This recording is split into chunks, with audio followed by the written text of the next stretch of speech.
pretty interesting that this is going on. And I knew I was going to hear it from you. I did. But I'm going to let the host do his job, though.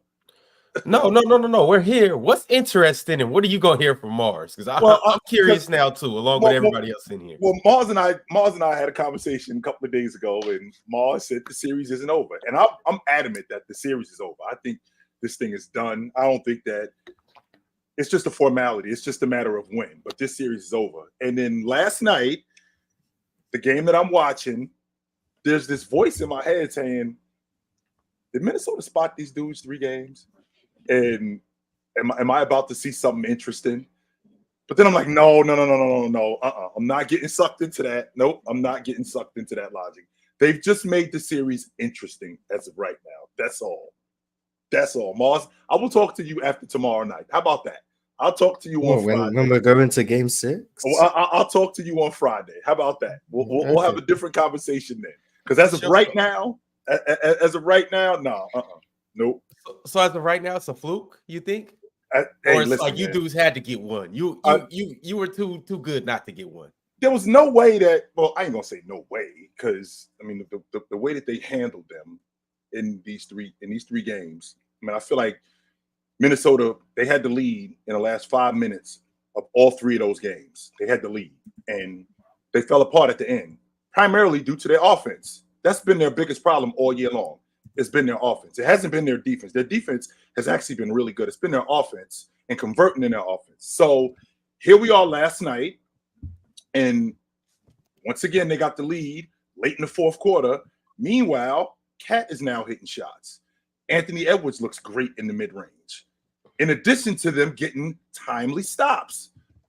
So this voice in my head is like, did they just give these dudes 3 games, and are they gonna make this thing interesting? And I'm like, no, relax.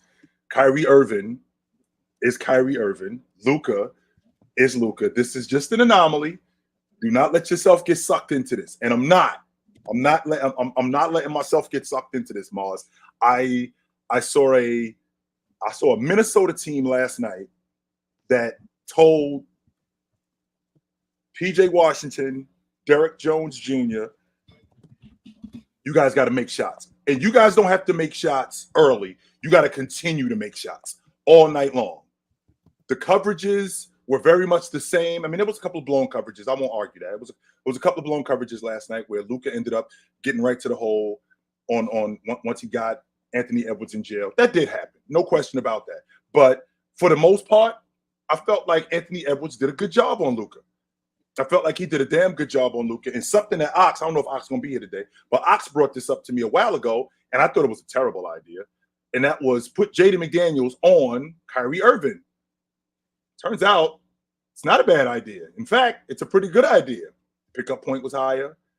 He was disrupting his handle. And when he disrupts Kyrie Irving's handle, Kyrie Irving is a rhythm scorer. And being a rhythm scorer, his handle is a part of that. When you disrupt that, you disrupt him. And I thought they did a good job at that.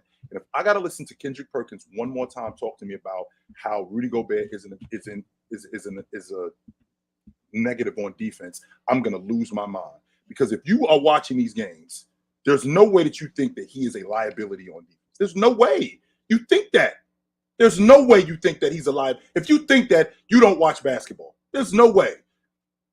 There's no way you think that. So again, Mars, we have an interesting series now. How about that? We have history about to be made. That's what we have. Oh no, what kind of history do you speak of? Hold on, history was made, wasn't it? Last night? Yes, it was. Oh yeah, Kyrie no longer undefeated in closeout games. That means he's gonna lose another 3 in a row. Like that's just how it goes. Don't stop there, Mars. The Minnesota Timberwolves have been swept these many times in the history of their organization.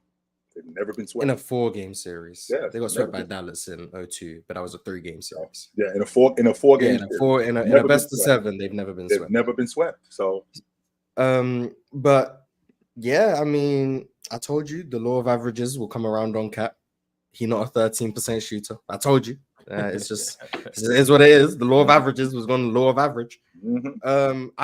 I wanted to similar to Troy. I wanted to give Ox credit for the Jaden McDaniels on Kyrie thing. He did say it makes sense. I think that was impactful, but I think it was, and I don't think Ant was fantastic on defense, but I think it was more about Ant on Luka than McDaniels on Kyrie, because Ant is just so bad off the ball defensively. Terrible. If you have him guard the ball the whole time, he can't be guarding off the ball.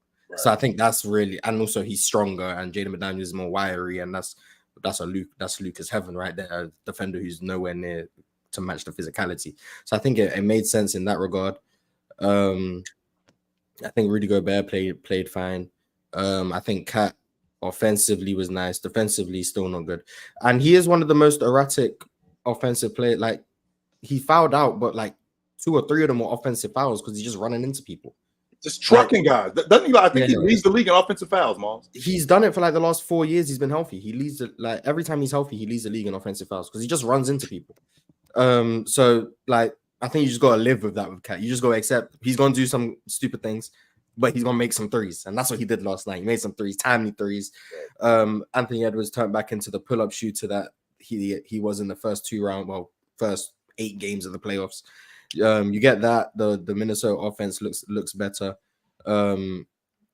Derek Lively not being there was a big impact defensively and offensively for the Mavericks. Daniel Gafford isn't as good of a screener as Derek Lively is.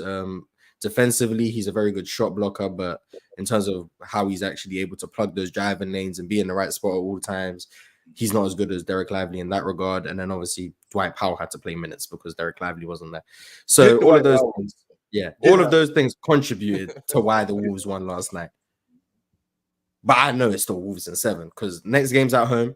The refs are going to allow the Wolves to play with the same level of physicality, which means we're going to pick up everyone full court. We're going to press. We're going to be physical. Luka going to be complaining to the refs like he always does. The refs ain't going to listen. So yeah, I think we're going to win. We're going to win game. What is this? Game 5. Game 5. We're going to win game 5 at home. And then game 6, we have to win. We have to win in Dallas. That's going to be the toughest game of the series. But if we win game 6, we're not losing game 7. I'll say that. If we win game 6, we're not losing game 7. So Mars, I gotta ask you and everybody up here. Which game is more important? Obviously, you got to win game 5 to get to game 6. But which game is most important for? Game 6. Well, I mean, when you're facing elimination, the next game is always the most important one because you can't afford to lose any game. But we already know they're going to win game 5. So that means game 6 has to be the most important because that's on the road too. Yeah, it's on the road. Yeah. That's why it's the most important. So game 6, in my opinion, would be the most important, like in that way. But technically, the next game is always the most important when you can't afford to lose. But we know we win in game 5, so we just got to get back to game 7 at home, and we'll be chilling. Hold on, wait, Chill. Do you hear that? You heard that correctly? I heard a we. Yes, I did. I heard that right from the beginning of the Mars, statement. You took a red eye last night. No, see, here's the thing. Like you guys, here's when my teams are not in the playoffs, I'm gonna root for the history. If there's a chance for history to be made, I'm a Wolves fan right now. I want to see the first 3-0 comeback of all time, which means I'm rooting for the Wolves. So we are gonna win in game 7. Meaning history, not necessarily the same way I was rooting for Indiana in game 4. I want to see a 3-0 comeback. I don't care who has to be the victim of the 3-0 comeback, unless it's Houston. I want to see it. So it's we until it can't be we anymore. So we isn't the actual team. It's just we. The we is history. I'm rooting for history. I can get with that. So we will be back for game 7 on Monday. That would be good for the league. Exactly. Oh, they were 155. We're gonna be 155 on 1. Yeah, it would. But I don't think it's gonna happen on Mars. But it would be dope though. All the heat, Mars. All the heat is on Minnesota. We got 3 games to win 1. You have 1 game to win 1. Every game, you lose, you out. We lose, we got game 6. We lose, we got game 7. You, on the other hand, you lose, you out. All the heat's on you. Yeah, but that mentality of if we lose, we got another game. That's what's gonna mess Dallas up. That right there is what's gonna mess Dallas up because they think, oh, we can afford to lose game 5. We're on the roads. We'll just take care of business at home. And all of a sudden, it's 3-2. They don't want that. And then they don't. Last time the Wolves were down 3-2, they killed a team by 50. So you don't want to play the Wolves when you're up 3-2. And then in game 7, anything can happen. Wolves home court advantage to go to the finals for the first time in their history. They better handle business in game 5. Boston almost pulled that off last year, right? Exactly. And Jason Tatum got hurt in the first. They were an ankle away from it. Theoretically, yeah. I'm 100%. I'm 100%. They would have beat Miami. Confident that if he didn't turn his ankle, they beat Miami. They would have smoked them. I don't think they would have beat them. They would have smoked them dudes in game 7. But Ron, it's possible. I'm not getting sucked into this with Mars. I'm not. No, I'm not getting. Stay on that side when history is made. I am staying right here. What you asking? What y'all asking me to do? And don't get me wrong. On the one hand, Ron, I could appreciate. Yesterday was what I thought Minnesota would be throughout the series, in terms of their staple, which is their defense. They slowed down Luka. They slowed down Kyrie Irving. They made PJ Washington make shots. They made Derrick Jones Jr. make shots. He didn't even take any shots late in the game. Cat actually made shots. In addition to him making shots, they got on the glass. They slowed down their transition game. Alexander Walker made an appearance. Naz Reid also did his job. So this Minnesota team that I saw yesterday, this is the team that I expected in the beginning of the series. Now the question is, what was your prediction before the series? What's about to happen on Thursday? I just had the team wrong. That's all. All right, okay. So real quick, let me just ask you this: before the series, if I would have said the Wolves sweep the Mavs, would you have believed me?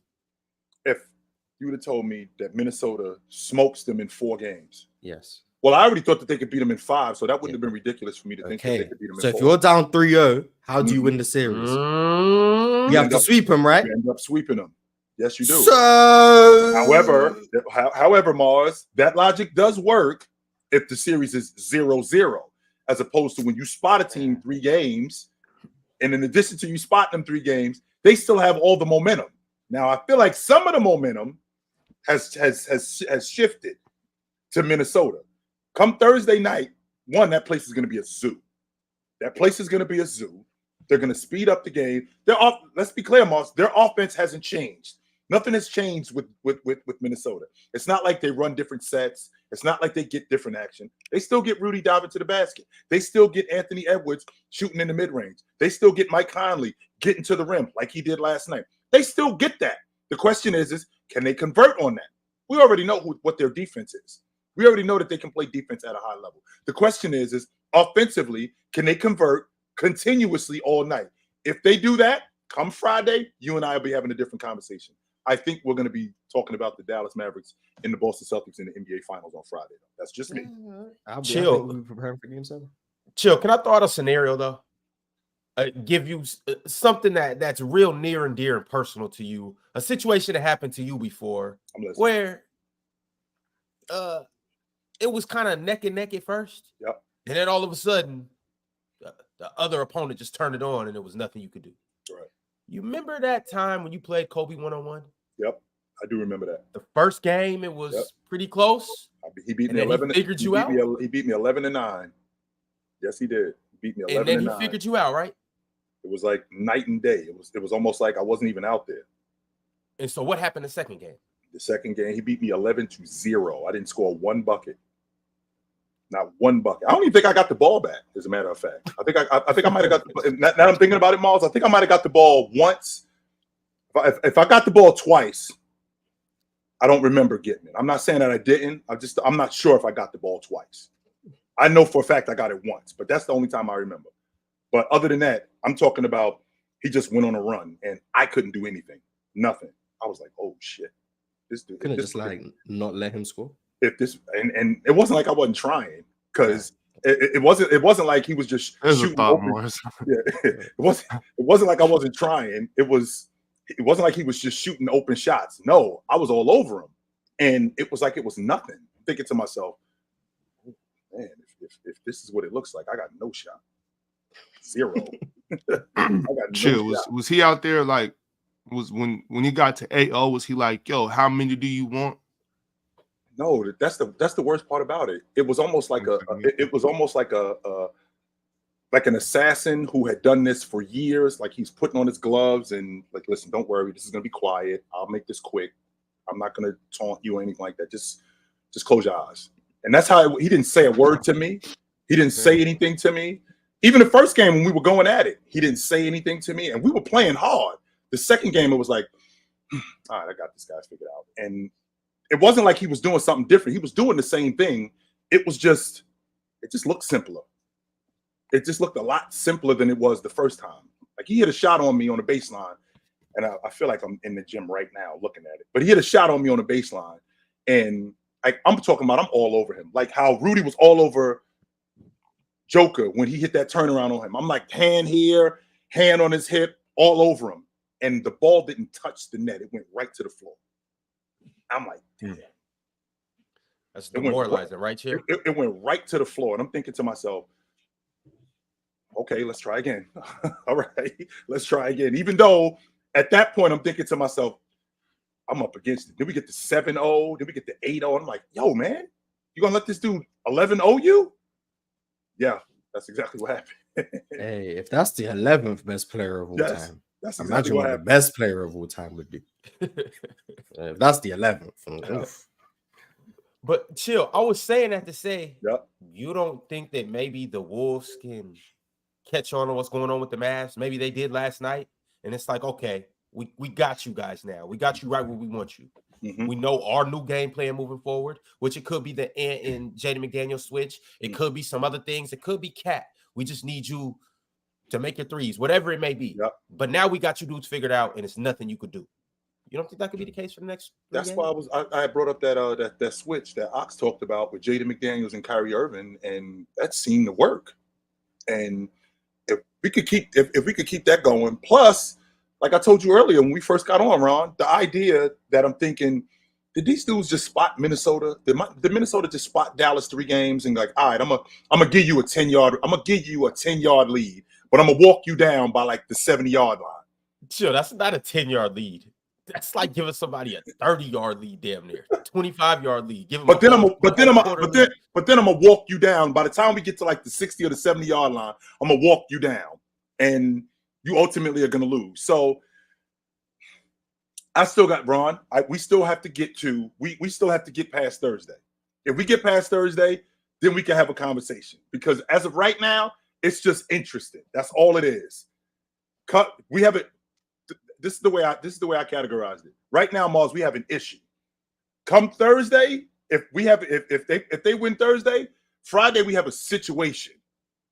If they win on Sunday, we have a problem, a huge problem. Hold on. Issue, situation, yes, problem. Because those things. Okay, me and Ox got an issue. If me and Ox got an issue, let's talk about it. Me and Ox have a situation. Okay, a situation is different than an issue. A situation is like, we got to sit down and we got to figure something out. Yeah. We got a problem. Man, this has turned into something way bigger than what we thought it was going to be. And we don't know if we could fix this now. Now this is turning into something way bigger. It's just an issue right now. This is all this is. So we better deal with this issue before it turns into a situation. We don't want that. So vice versa. When do the Mavericks really start to worry? They should be worried right now. Yeah. Because they're going to lose the series. Yes. So right now, Luka's he's kind of shaking in his boots right now. Hey, Luka should be worried, man. Kyrie's meditating. Luka should be worried. The moment he missed that free throw, he should have known the series was over. He want to make a 4-point play and then miss the free throw. That right there is why. That is why Dallas going to lose the series. That free throw right there. Because if he makes that, they probably sweep. But nah, he don't want to make it. So now he just gonna fall off. All that mess I was hearing. Oh, Luka was doing it against the Wolves and Jokic couldn't.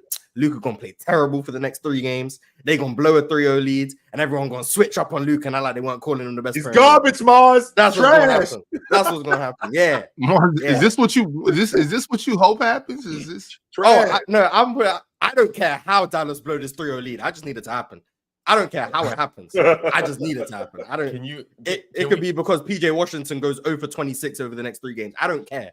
It just needs to happen some way, somehow. However it happens, I'll be happy. So if it's because Luka's trash, Kyrie's trash, Gaffer's trash, Lively doesn't come back, I don't know what the reason is. It has to happen. But Mars, we obviously know, and you broke it down to us so eloquently, that it's alternate universes where certain scenarios happen and whatnot. But in this universe right now, if you could pick the fate of how the Mavs fall, if you could choose their demise, what would be the most entertaining on planet Mars? Oh, the most entertaining? The most entertaining is they get absolutely destroyed in game 5. Like what the Wolves did to the Nuggets in game 6. Like they get blown out, Mars, like by 40 in game 5. Oh my god. That's the start of it. Kyrie plays trash, Luka plays trash, Jaden Hardy's like their leading scorer or something. Oh my god. That's perfect. Game 6, it's a close game. It goes down to the wire. But the Mavs fold in the clutch. Like they don't score for like the last 4 minutes of the game. Like that type of folding in the clutch. And then game 7 comes around. Kyrie plays amazing, 40 points, and Luka scores 6, and they lose. That would be wonderful. That would be wonderful. Luka scoring 6 is impossible. The Kyrie fans gonna turn on Luka. Luka fans gonna be on suicide watch, and I'm gonna just be there like 3-0 comeback. Yeah, it's gonna be amazing. And I don't hate Luka. I don't hate Luka. I just think it's gonna be fun. Oh, like, yes, you do, Mars. I just think it's gonna be fun. That would be hilarious. Can you imagine a game 7 of Luka like 4 for like 24, like 6 for 17 from the stripe? I can see, no 6 for 17 from the stripe. No way. No, he's just not gonna get to the line. He'll take like 2 free throws, but he'll be like 3 for 17 or something. Yeah, I can see him shooting a bad percentage. But he's still gonna get his points though. You know what I mean? Like Luka scoring under 15 is not gonna happen. You know what I mean? Like he's gonna had a playoff game under 15. Right. Yeah, he's at least gonna put in 19. Oh, he had 13 one time against the Clippers. He had 13. He was injured. I remember that game. But he had 13. Okay. Yeah, that's what we need to happen. 13 points. That's what we need. 13. That's something I'm never gonna count on. Luka scoring under 17. Like under 17, it would be hilarious if it happens in a game 7 after they were up 3-0. That's why it would be hilarious. Imagine that happens. I won't come to next show. That's too easy. That's too easy. I can't even say nothing. And he's just getting cooked on defense the whole game. They just target him, going at him, and he just plays terribly. That's what we're here for. What's the game plan? What's the game plan going into game 5? Do we stick to what we did in game 4? Because to be honest with you, Ox, I saw that matchup between Jaden McDaniels and Kyrie Irving, and I was wrong. I like it. I do. I was wrong. Started with that. Yeah, I was. You were 100% right. I do like it. I like how he disrupts Kyrie Irving's rhythm more than anything. I think that I really like that. Plus, the pickup point is a lot higher. I don't love the closeouts on the low side because Kyrie Irving on that weak hand, he's just as good once he gets in the lane with that weak hand as he is with his strong hand. So I don't love that, but I feel like Kyrie Irving has a difficult time. It kind of reminds me, if you rewind the clock, remember when Steph Curry and he would go up against the kid Mikal Bridges. Mikal, and he would struggle against him. Curry struggles against length and athleticism. And I feel like as good as Kyrie Irving is, he kind of struggles against length and athleticism in that aspect. I mean, Jaden McDaniels isn't 6'5" or 6', he's 6'9". So I think he gives him more problems than Anthony Edwards would give him. Even though Anthony Edwards might be a more physical defender, you're talking about a guy who's a little lengthier, and not just lengthier, range. He can cover more ground, and disrupt his rhythm. I think that I like that action right there. Now, I was just gonna say that the thing with both of those guys is I feel like physicality isn't an issue for either one of them. Like especially Luka, just because he's big and strong. But Kyrie, he's he doesn't to the eye, he doesn't look all that strong, but the way he moves, like he's a strong guy, and he wants to feel you. He wants to feel where you are, so that way he can use his moves to dictate where he's gonna go and where you're gonna go. So I think physicality doesn't disrupt Kyrie, especially for a guy that's 6'4", 6'4". That's not big enough. You have to be long because Kyrie likes to put it over the top. You use his touch and kind of, you know how he likes to get that quick scoop up quick. You remember how Steve Nash used to kind of do that? Yeah. And then like there's those guys. A lot of times there's guys that don't take their full 2 steps. You know how when you pick the ball up, you take that 1, 2 and go. Some people pick that ball up, take 1 step, and it's out of there. You got to have. Yeah, you got to have length to be able to combat that. So I think that's the main reason why I'm like, yo, you got to put a 6'8", 6'9" dude on Kyrie. Right. I just, when I look at this Minnesota team defensively, it just didn't make sense how Dallas was handling them. It just didn't. It did not make sense how Dallas was handling them. But then it did though. It did though, because it's like it's just 2 magicians over there. Right, but and with the magicians, we had stormtroopers on the other side. Okay, that's what we had to battle the magicians. Except the magicians was just wiping the floor with these guys, and then I thought y'all said the stormtroopers was weak. I thought y'all said that this be shooting erratically. No, the stormtroopers are not. I'm not buying that at all. They definitely had the formula to slow these dudes down, and they couldn't. They just couldn't slow these guys down at all. And then last night, it just seems like they just figured it out more than anything. They figured it out, and it wasn't just Kyrie Irving missing shots. I'm not going to do that. Really makes me nuts when I hear stuff like, Cat just started making shots yesterday. Well, they put him in a position to make shots too.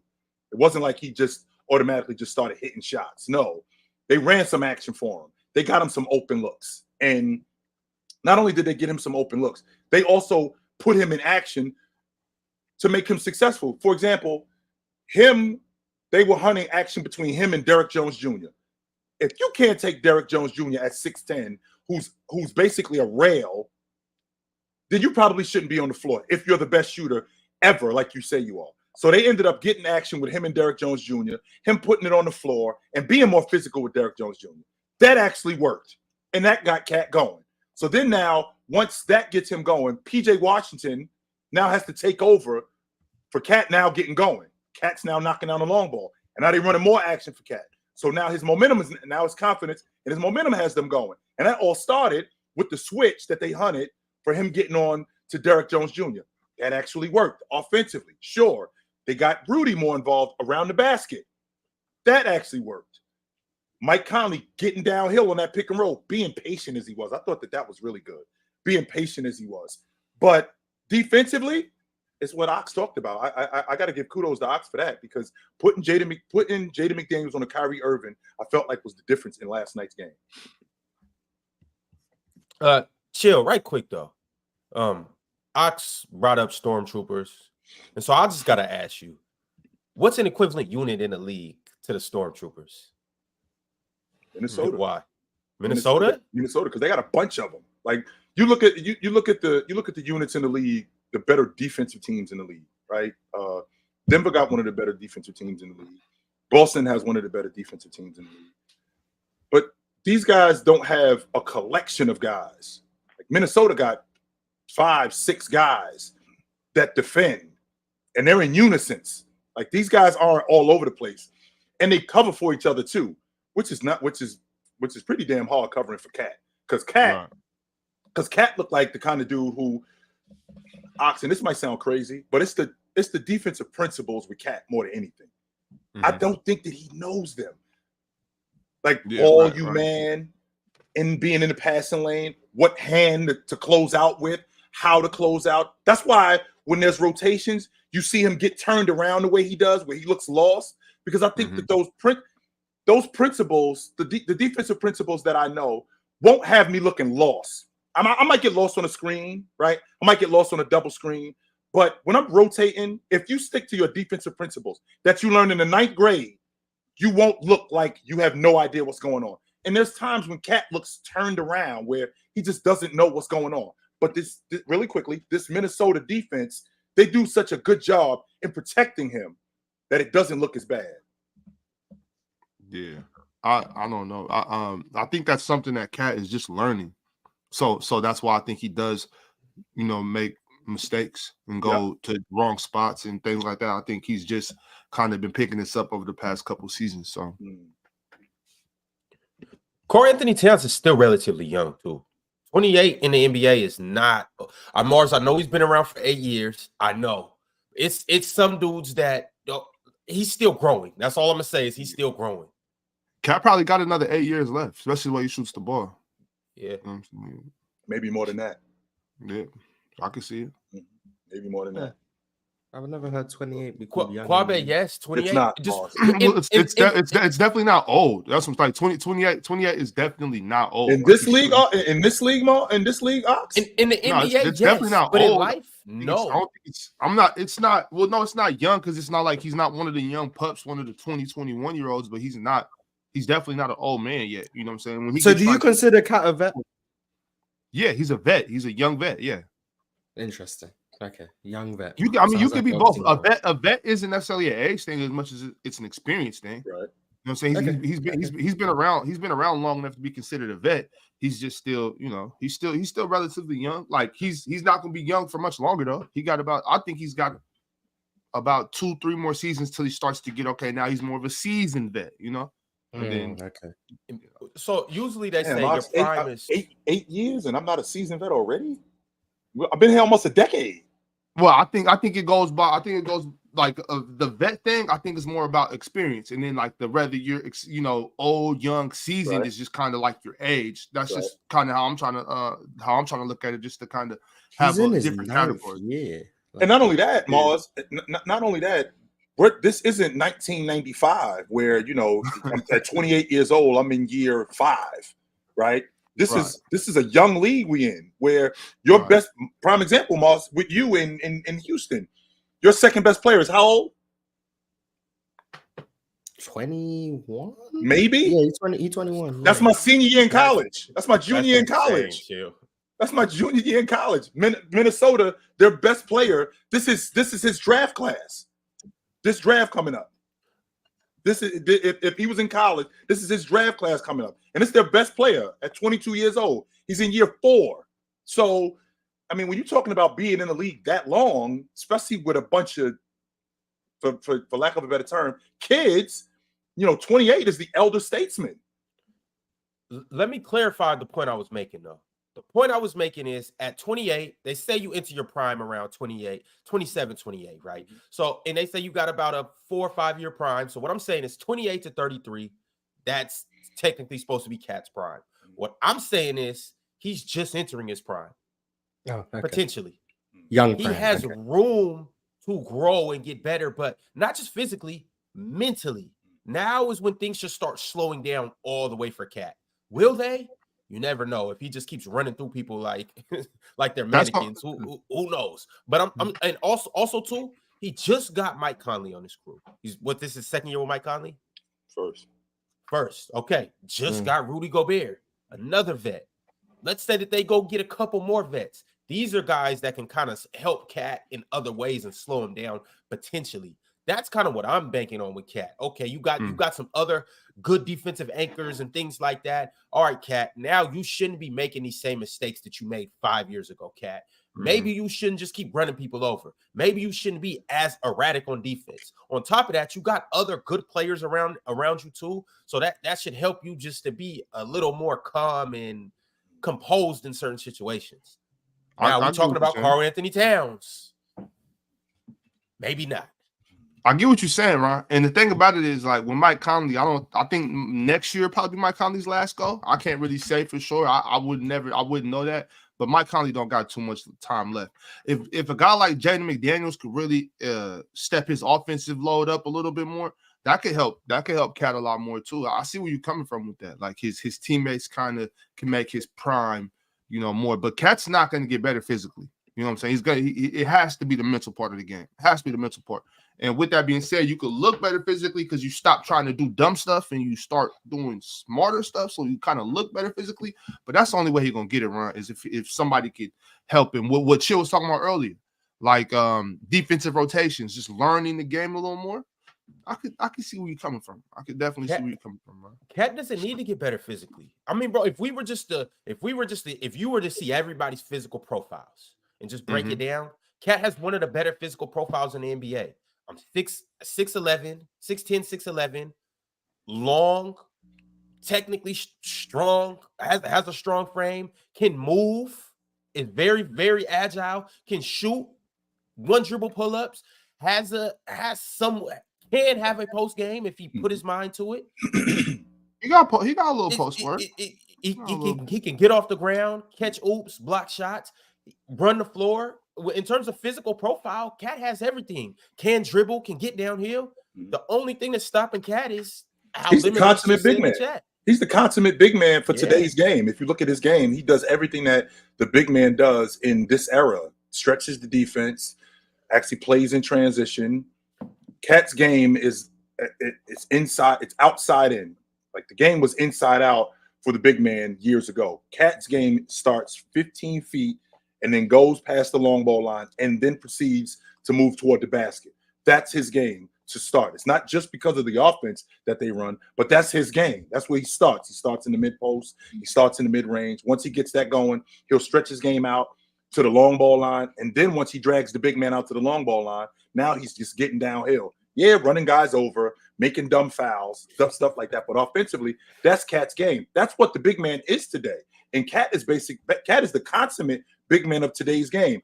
Cat's mental is what I worry about with him, because in the words of Anthony Edwards, stop fouling, because that's what's killing us.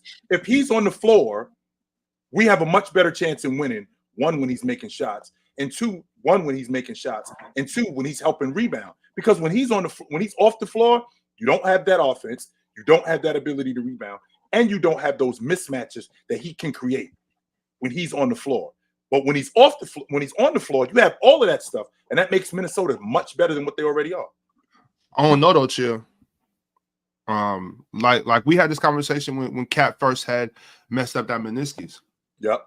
I think Naz Reid, Cat's better than Naz. I'm fine with that. I'm fine with Cat being better than Naz. I won't fight that.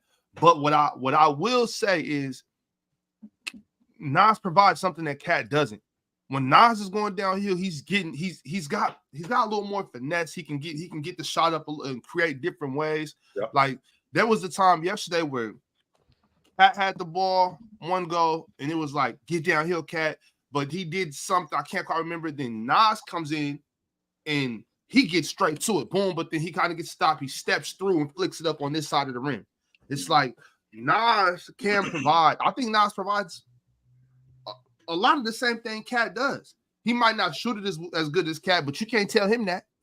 Is he a better is he a better fit? Because what I'm hearing from you, Ox, this is what it sounds like.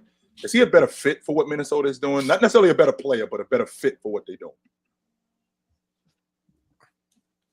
I maybe, Chill. Maybe. I don't want to just jump off a cliff right now, No, outrageous, but I'm fine with saying that. That's why when they got hurt and we kind of talked about it, y'all was saying that Timberwolves are done without Cat. And I'm like, I don't think so. I think Naz is really they don't do the same exact thing. So what I'm trying to say is, yeah, I guess so. I guess Naz is a better fit sometimes. It could be. I mean, don't get me wrong, Ox. We've seen better players in systems, but then we got a guy who I might not shoot the long ball as well as you do, but I could still shoot it. But I provide better defense. I'm a better locker room guy. I get downhill smarter than you, not necessarily better, but I get downhill smarter than you. I know when to shoot the long ball. Defensively, I know not to foul, and I know when not to foul. Not necessarily not to foul. I know when not to foul. Those things are what being a better fit is, as opposed to a better player. Because I feel like we've seen guys who are better players, but this guy just works better. As soon as you see him, you know for a fact, okay, this works better. A prime example I'll give you, Ox. So even though he was a better player, soon as I saw Drew Holiday on Milwaukee, you take Eric Bledsoe out, I'm like, this works. Soon as I saw that, he's better for them than this guy. In addition to him being a better player, he just fits better with this unit. It just works with him than it does with this guy. I'm gonna tell you the truth. Like, I don't think Naz is better than either one of them.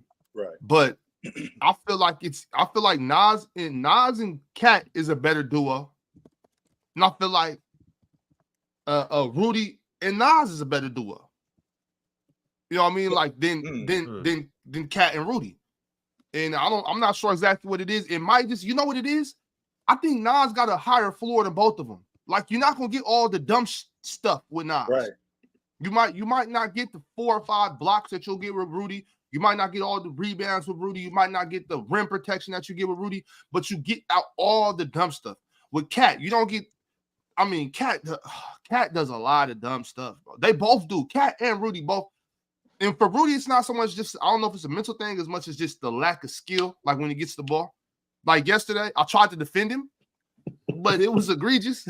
He caught the ball, and the two dudes, they both jumped, and he was like this, and he just threw the ball up. He did create a foul, though. He did do that. Yes, he did go to the free throw line, but chill. I was like, come on.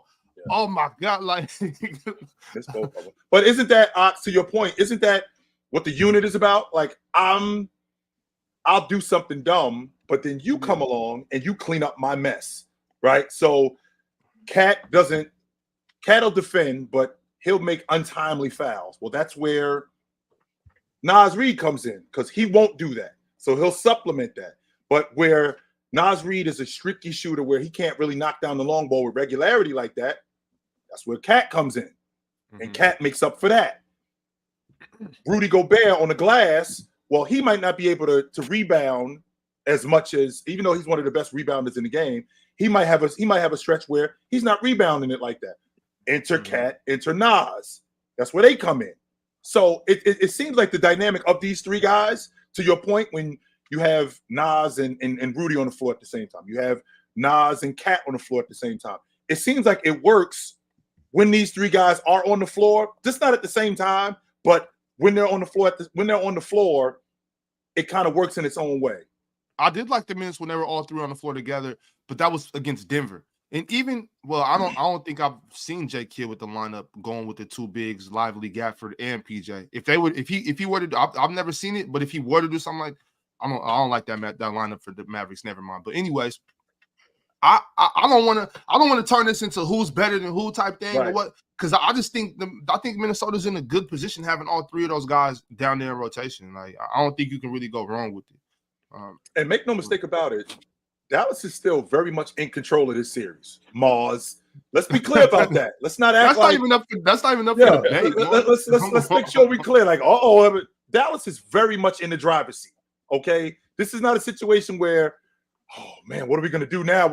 No, they still got to.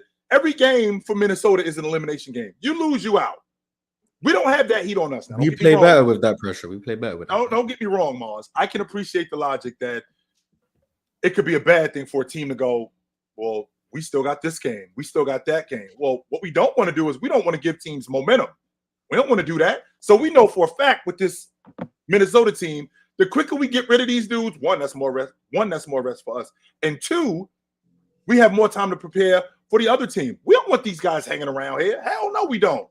Hell no, we don't. So let's make sure we remember here. Dallas is still up 3-1. They are very much in control of this series.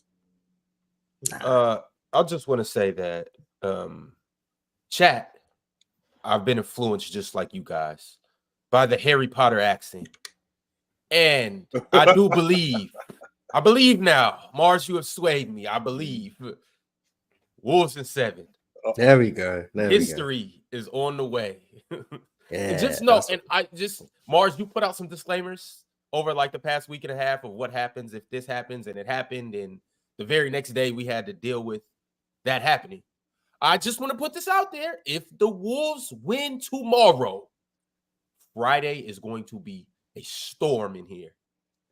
And y'all bring y'all rain boots, y'all bring y'all North Face jackets or whatever big jackets you got, and y'all bring y'all umbrellas because it is going to be a hurricane. Why, Ron? That's not a big deal.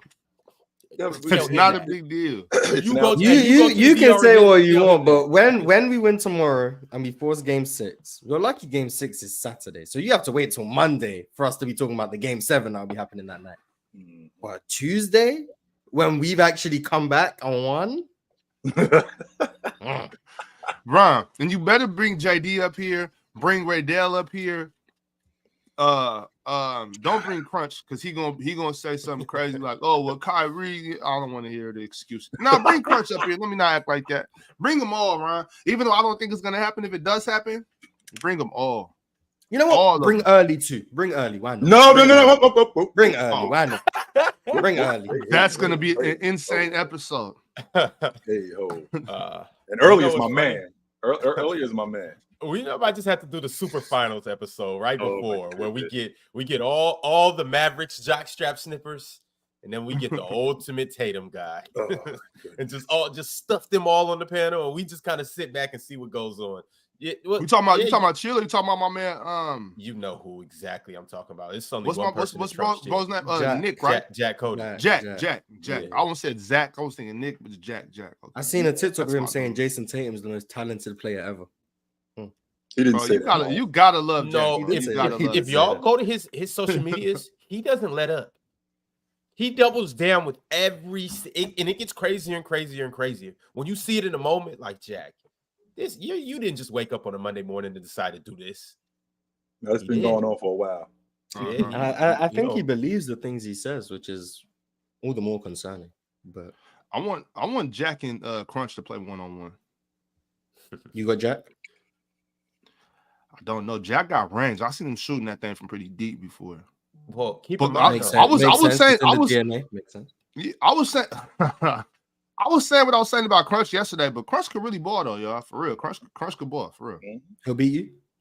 No, Mars. Let's chill out, Ox, Mars. Ox, I ran that poll in the chat. It was thinks that He close. got you. Yeah, it was close. The poll was close. They don't really think that. That was just, you're not the chat doing the poll, bro. They just wanted to troll you. Yeah, come on, man. The chat hates on you. You come in here and say I'll I'm tired for every day. real beat Crunch 13-3. But this ain't about me and Crunch. I'm talking about Jack and Crunch. That I would like to see that. That would be dope. Like if Dallas and Boston were playing, that's something we should probably do like next season. When like the fans of the teams play, we got to get two fans together and have them play too. You know? And that'll determine who win the series. Yeah. I'll represent Houston. Make us go to the finals. For sure. All right, That's, y'all. that's of course until the Houston Rockets trade Jalen Green this summer. See how much Miles. Yeah, I'm hearing we might be moving the number 3 pick, which sounds like we might be moving one of our young guys too, which is concerning. But I've already said if we trade Jalen Green, I'm just not a fan of Houston anymore. So we'll see what happens. Oh man, that'll be all right. Y'all will just get James Harden back, and he'll restore the franchise to what it was years ago. Make Houston great again. See, Ron's a bad person. Ron, you're just an awful human, Ron. You're Yeah, an just awful human. I've crossed the realm into the scumbag realm. You're an awful human, and that's coming from an awful human right over here. By the way, that's Thanks. already coming from an awful human, and this guy right here. Yes, Thank you. Appreciate it. yes, absolutely. All right, y'all. I want to encourage everybody to like the video. Appreciate everybody that's in here right now. Shout out to all of our people in the chat going crazy. Y'all already know the chat clears. Also, there is no game tonight, so we won't be on playback. So y'all just gonna have to tap in with us tomorrow on playback. But nonetheless, ahead of time, go to playback.tv, join the Players Choice Room, and get ready for next week and get ready for this offseason too. We got a lot of things coming on playback. I can't really announce them just yet, but it's gonna be a fun summer over on playback. So get there ahead of time so you can be ready for what's coming. We have a Hall of Fame member, and I want to go ahead and shout my man out. And it's some perks that come with being a Hall of Fame member, and I will get to that. But King J, salute to you. You are our first Hall of Famer, our one and only Hall of Famer.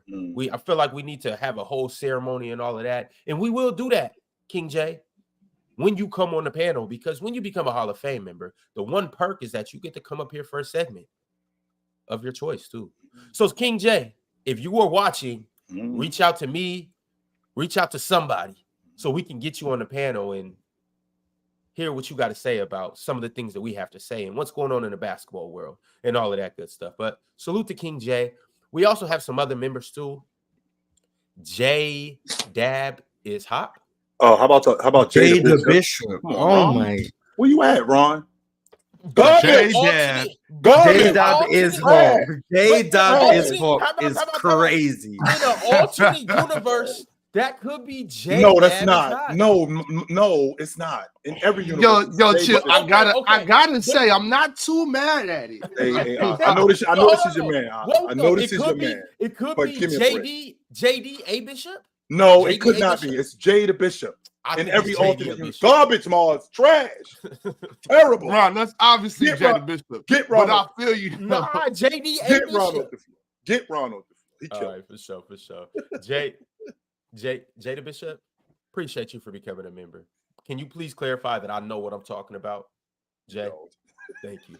Also, Limitless 888 became a member as well. And AG Shakur or AGS Hackor, whatever it may be. Appreciate you for becoming a member. We also got some members chats too, so let me go ahead and salute y'all and honor y'all. JG, he's been a member for 6 months. He simply had to say, God bless the panel. Hope you and your families are doing well. Appreciate you for all the knowledge on the game. When we get in PC Weekend Part 2? Talk to the suits.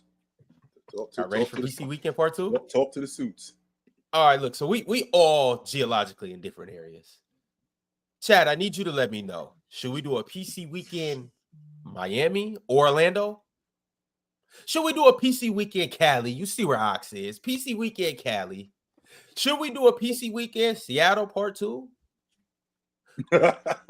Mars, you're 16 now, so you can do a couple different things that you weren't able to do. The last food time. was trash. No. Mars. Next time, stop hanging out with them bozos. Just rock with me. I'll take you around. We'll get some good food, man. Please, not Seattle. We'll get you Anywhere, some, man. You was kicking it with Dub and bad times. Yeah. No disrespect to my man Dub, but he ain't around that area. He don't know nothing, man. Come get with me. I'll show Marcy, you you around. was with But Lowe. Ron, Technically, I'm with Lowe should know about food. What we talking about? Damn, bro. I feel like I was with the wrong people. Like, who would you trust more? Lowe should actually know where to eat. 100%. We never even got to go to Mimo's, man. But nah, for real, Ron. If it's up for, I think we should do Miami. But you didn't Ron, even let me give you the fourth location. You said Miami too early. All the other locations is damn them locations. I think we should, but look, Ron, for real. This time we do PC Weekend. We need to do some live basketball stuff. Some like the skill drill they do in the All-Star game. Let's get that in there. You know what I'm saying? Get this stuff live. You know, some live shooting competitions. You know what I mean? Something, bro. You know, invite another podcast out here. Let's get a real game 5. You know what I'm saying? Kick somebody ass. I'm trying to have some fun. Kick somebody ass. Yeah, he's trying to. Oh, so you want PC Weekend DR? If we can hoop there, yeah. Shit, I want to play basketball. Take it down there. We can get to the bottom of we can get to the bottom. We can get that one-on-one. Yeah, we can get to the bottom of something, Ox. Yeah, I already know that's gonna end. I'm not even tripping off that no more. I'm talking about like something for real. All right, so I'm gonna run through the chat right quick, and you guys let me know if these PC weekends are something you guys would be happy about. PC Weekend Bay Area? Love the Bay Area. Love it. Okay. I should live in the Bay Area. Love it in the Bay Area. PC Orlando? Nah. You liking that? Nah. No, Nope. we No, not here. We not here for PC Disney World. Like, yeah. Oh, we don't want that Disney ring. Nah. Disney weekend. We need our PC weekend to count. PC Weekend Jamaica? Mars, I know you part Jamaican. You get to your roots. Yes, you are, Mars. Stop acting like that. Okay, if you say so. No. They say in Detroit. Canton, Ohio? Canton, Ohio? No. Nah. Yo, D9, you my man, but come on, bro. DC Dallas. I see Dallas in there. Houston? Yeah? Houston? Houston is dope. I've been to Houston a couple of times. Houston is dope. Mm-hmm. Been to Houston a couple of times. I'm here for Texas. Mm-hmm. PC Weekend, no, yeah? I'm here for New Orleans. If you can't tell, I'm trying to go to places with good food. I know New Orleans Texas, has great food. New Orleans got good food. So New Orleans has great food. You can find some good food. We're gonna be there, mate. If you don't make that PC month, like what we talking about? PC weekend, PC month, PC and week. At least PC week. You know what I'm saying? Give us 5, 6 PC days, weekend. bro. You gonna be flying 10 hours there and back for 2 days? Nah, man. PC month. All right, I really got one for y'all right here. PC Weekend, Wyoming. I wasn't even show up. Now, are we talking about Cheyenne? The Great Northwest that's- is nice. It is nice Hey, out there. in the that's the Great Cheyenne, not Northwest, too yeah. bad. And Great you know what I'm Northwest is saying? nice. And if we got time, Denver right down there. So you know what I'm saying? Like, The Great Northwest is nice. I'm not sure. Can you guys imagine PC weekend what that would look like with Swiper? You guys do know we're gonna get a whole history lesson on everything that has to do with Denver. We have a tour I'm guide. with that. I like to learn. That's your problem, right? You need to elevate your mind, brother. Learn a thing or two. Yeah, I just don't know if Denver's that interesting though. No, I've not been to to Denver everybody before. that's from Denver. Denver but- ain't whack. It's cool in Denver. I've been to Denver. Chill. So I drove through Denver. I had to drive from Mississippi up to Seattle. My sister lived in Mississippi. I flew down there and we drove back. I actually drove through Denver a couple times, but I got to spend the night and the day in Denver, and I was like, okay, I could see. And it was during the summer too, so it wasn't cold. It was cool vibes. I was like, all right, I can see the mystique about Denver, but I don't know. Can we do the PC Boca? Can we get down to Florida? Can we do Boca? That's right down the block. So, All right. My man Lee Mack sent through a super chat, and he said PC weekend Vancouver. Vancouver on the bucket I list, know, Ox. Vancouver's on the bucket list. What, we gotta be specific. We talking about Vancouver, Canada, or Vancouver, Washington? No, British Columbia, where the Canucks are. Yeah, where the I'm Canucks with are. Yeah, Hey, chill. I'm with whatever. Bro. I'm Yeah. definitely with that. That'd be dope. I'm Vancouver on the bucket list. Yes, it is. We talking about PC weekend Memphis. Ronaldo been a member for 7 months, and he wants us to do PC weekend Memphis. I ain't trying to die. Chill out. No, I don't know if you Hey, noticed. look. I think Seattle is wilder than Memphis. I ain't trying to go back. I'm just saying.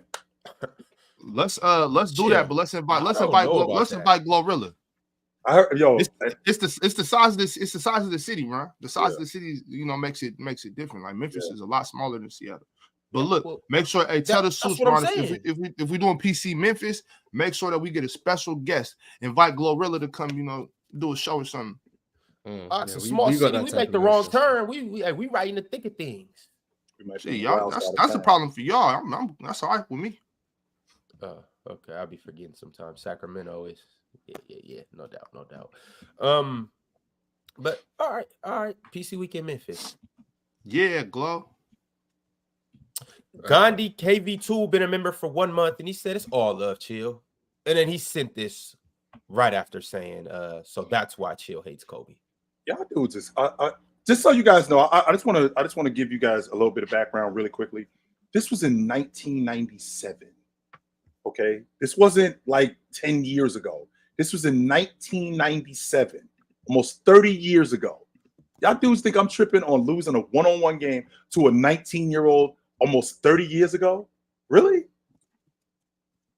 Y'all really think I'm on something like that? No, I'm good. I mean, Ox is still reeling on a Western Conference Finals game 22 years ago that he didn't even play in.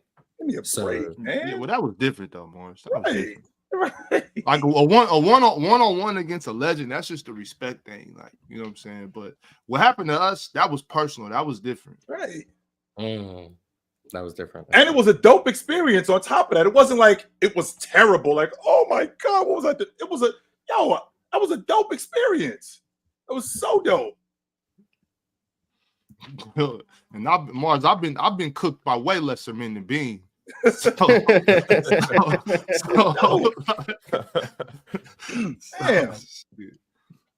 Damn. Respect, what's his name? You know who I'm talking about? White guy. I don't know what you're talking about. You want to do this? White guy. Don't know who you're talking about, right? You know, when you was like a freshman, he was like a junior. We didn't play one-on-one though. That was It was just during the game. What's his name though? Oh, That's, Luke Babbitt. Luke Babbitt. Respect Luke Babbitt.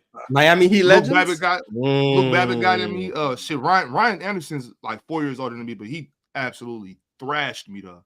Oh, so you just can't guard white shooters. Well, at the time, Mars, I was 13. He was 17. Ryan Anderson, Ryan Anderson, and back in those days, like Ryan. Well, no, Ryan Anderson and my sister, they graduated at the same time, 06. And Ryan Anderson he was not nothing to play with, bro.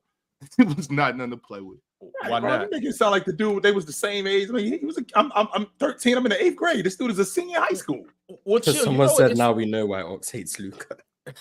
Chill.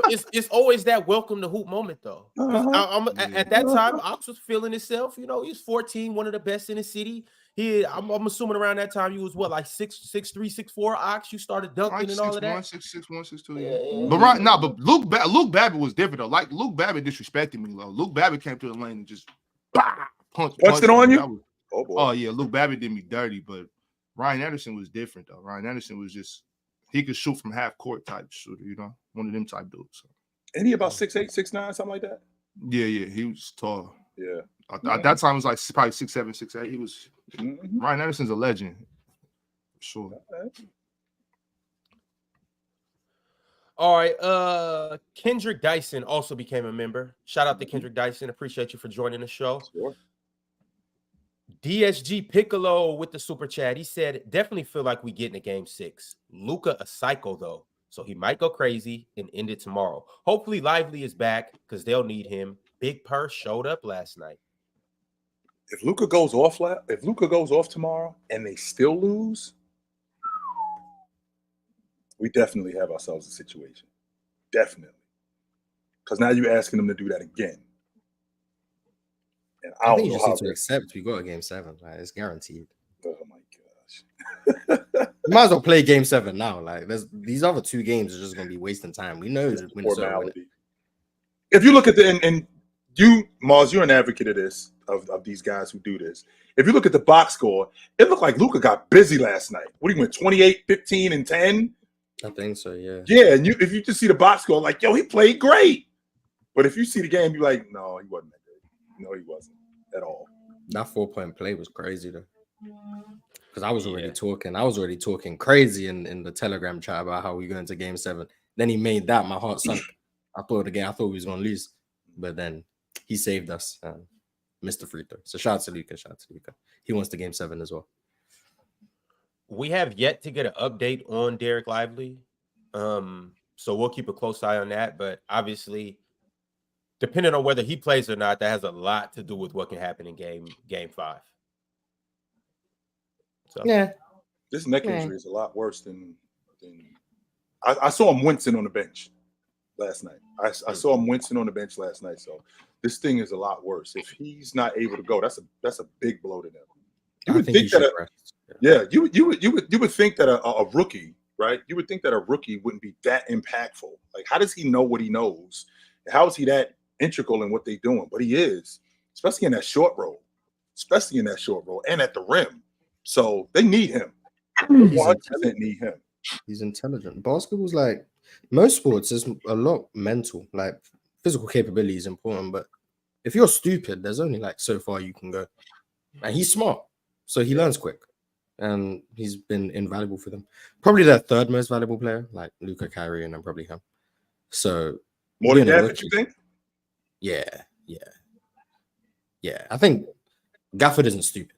No, I definitely think Lively is the smarter player of the 2. I think Gafford is more. I also don't think Gafford's a very good rebounder, which is upsetting. But I think Gafford is just more. He can come out of nowhere and block shots, make timely plays on defense, and I think he's better in terms of like being a lob threat than Derek Lively is. But I think just overall intelligence, playing out the short roll, like we said, positioning on defense, pick and roll defense. I think Lively's better at those things. I think he's a better screener as well, better rebounder.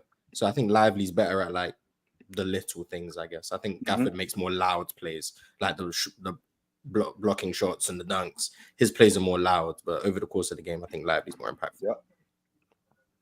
I'm running a poll right now. I asked you guys, which one are you pulling up to? PC Weekend Orlando/Miami, PC Weekend Cali, PC Weekend Houston, or PC Weekend New York? 16% of the people said Cali, so damn, Cali's not really getting no love. I don't know if that's just due to demographics and people not want to take long. Well, Ron, you said Cali. You wasn't being specific. Right. Like if you said Los Angeles, if you said the Bay Area, if you said somewhere in San Diego, that's different. All right. Well, I mean, got 16%, so that is what it is. 25% of you. Well, it's a tie right now. Well, 26-25. Houston is it's a tie right now. Okay. It keeps flip-flopping back and forth. Houston is at 25, and New York is at 25 too. So a quarter y'all saying y'all go to Houston, another quarter saying y'all go to New York. And winning right now is PC weekend, Orlando/Miami at 34%. So shout out Miami. We might have to strongly consider that. Chill, we might be in your I neck like of the that. woods. That's fine for me. I think I that might like be that. that might be the shortest flight. I think that or New York. So New York probably. Yeah, I don't mind that because it took me 5 hours just to fly across America. So if we can just go to the closest part, I'm fine with that. Gandhi KV2 with a few super chats. He said, I hate the fact that coaches can challenge calls. It kills momentum. Why is that? What? You want them to just live It's with not the the wrong it's call? not the coach's fault. It's not the coach's fault that it takes them so long to. You shouldn't have to watch the same video 20 times when you've seen it properly the first time you replayed it. The refs just need to hurry up. Once you see it, let's go. Let's get moving. And on top of that, Ox, do we have to challenge everything every time I turn around? Challenge this. Like, yo, okay, don't get me wrong. The refs get calls wrong, no doubt about it. All right, they do get calls wrong, but the majority of the calls that they do make, they get them right. Yeah, and that's part of the human factor of basketball. Don't get me wrong. I do know that there's a reason why we got instant replay, because if I got something wrong, let's go back and take a look at it. But everything, I didn't do everything wrong. No, I didn't. No, I did not. I like the fact that the human error is somewhat involved. Like, I mean, obviously some players are just kind of like, wow, we can't let that go. But I mean, I guess that's part of the game. Isn't that part of the game? But when you lost to human error in 2002, you're mad. Okay. And that was human error. That was just blatant cheating. That was blatant cheating. That's different. But my thing about it though, Chill, is I hate the fact that it gives the players another thing to cry about. Now every single time something happens, you see the player turn into the coach. Come on, challenge it. Like, bro, you hit him, you slapped him in his face. You saw it. We all seen it. We just seen it. And on top of that, like the human error from the officials, don't we have human error from players too? Like players turn the ball over, players miss shots, right? Players, they blow assignments. So we have that human error in all aspects. Why do referees have to be perfect? You're not. I mean, Anthony Edwards threw the ball in the meat and potatoes of the game in the third row. We can't go review that, or we can't do that. You don't get a do-over with that. No, you don't. No, that's not the way that works. Should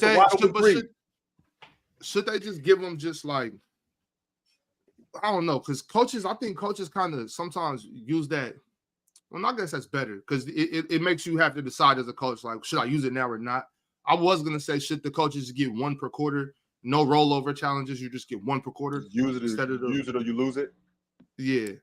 I don't know. I'm not mad at the challenges. I'm just more upset with the refs for taking so damn long. It really isn't that hard, Ox. Okay, Ox hit it out. How many angles do you need to see that Ox hit the ball out? Get the ball out. Our ball. Let's go. Why are we over here taking 10 minutes looking at this? Slows it does. That does slow momentum down. I hit the ball definitely agree with that. I definitely agree with that. Gandhi KV2 also said Derek White Finals MVP incoming. I'm here for that. I'm here for the Derek White Finals MVP. For sure. Mm-hmm. I wonder what's going to happen if Jason Tatum wins the Finals MVP. How about that? How's that going to work? Because I hear all of this Jaylen Brown this, Derek White that, and they need this. What happens when the Celtics win the NBA championship and Jason Tatum actually plays really well and he wins the Finals MVP? What's going to be the logic then? From you? Not from me. No. Not from me. What's going to be the logic then? Mine ain't going to change. So. Right. So that's what I mean. Like, we already have this. I'll give you an example, Mars. When we saw the 2016 NBA Finals, I never felt like Steph Curry was better than James. Never. However, it was moving into the 2016 NBA Finals. It was a legit conversation. He had won the league MVP the year before that. That year, he ended up winning the league MVP. They had won 73 games. They were on pace to be the best team in NBA history. It was a conversation between him and James. Had he outplayed James in those finals, I have to talk different about Steph Curry. I would have had to. I can't just stay stuck on. I can't just stay stuck on how good James is. Just like I had to talk different about James in 2010 when Kobe Bryant won the NBA Finals. The point that I'm making is even if you already got your mind made up about a player, if you're coming into a series where some things can be decided, you have to be objective. I feel like objectivity has to come into this. And if it doesn't, then there's no reason to have a conversation at all. Right. Oh, I agree. I've tried to stop having the conversations completely about Jason Right. Tatum, but they keep coming back up for whatever reason. Right. Well, since Mars, he came back up, I do just gotta say this, chill. Yep. I need Jason Tatum to win that Finals MVP. He has to, chill. If not, you see Ox. You see right over there. See that? that guy right there, him. He doesn't have to win it for me more than I can't see the same dude that I saw 2 years ago. That's the difference with me. I saw in 2010 when the Lakers played in the NBA Finals against the Celtics, and Pau Gasol made it clear that I don't know who's going to win this series. Kevin Garnett, you ain't kicking my ass like you did 2 years ago, though. That's not happening. That is not happening. You are not kicking my ass like you did 2 years ago. And I saw a different guy in Gasol in that series. I saw a guy more aggressive. I saw a guy looking to score the basketball more. I saw a guy better defensively. That's the same logic that I feel with Jason Tatum in these NBA Finals. I can't see the same guy that I saw 2 years ago shying away from the basketball, not being involved defensively, getting on the glass, competing for the NBA championship. I got to see a different dude. I have to. Oh, you know what? You know what just happened too? So the other day, I agreed with Gilbert Arenas. Again. Just yesterday, no, Rashad McCants. Oh. About Jaylen Brown. What did he say? But just said that he's the number one option. He's the best player on the team. But Mars, see, I got an idea, chill. And I know you're gonna hate it, Mars, because it's more accolades, right? Mm-hmm. But I want the playoffs to be even more respected, and I want even the first and second rounds to be respected as well. So how like the Western Conference and Eastern Conference, we got the Magic Johnson in the Larry Bird. I think the second round should be like the Dr. J. Whoever's the best in the second round should be the Dr. J Award, and in the West, it can't be the Karl Malone. Hakeem Olajuwon, and then the first round should be like the Dominique Wilkins in the East, and in the West it could be like the John Stockton or you know how crazy or George Gervin. You know how crazy it is if the first round award is named after you? You're definitely called a first round merchant for life now. That's it. The Damian Lillard award. George Gervin is permanently a first round merchant now because the award is named after him. Let's make it guys that actually got rings then, okay? Let's make it guys that actually got a ring so that way it's cool. You know what I'm saying? I think that would be kind of dope. Right. I think instead of that, the T-Mac if you were gonna do cool. Yes, I think instead of that, I think a playoff MVP would make sense. Like, I like that. Like, or even if you have the Finals MVP, but then you have like instead of it being the Western Conference Finals MVP, the Western Conference MVP. So like throughout the whole 3 rounds, and then the Eastern Conference MVP. Like that would make sense to me.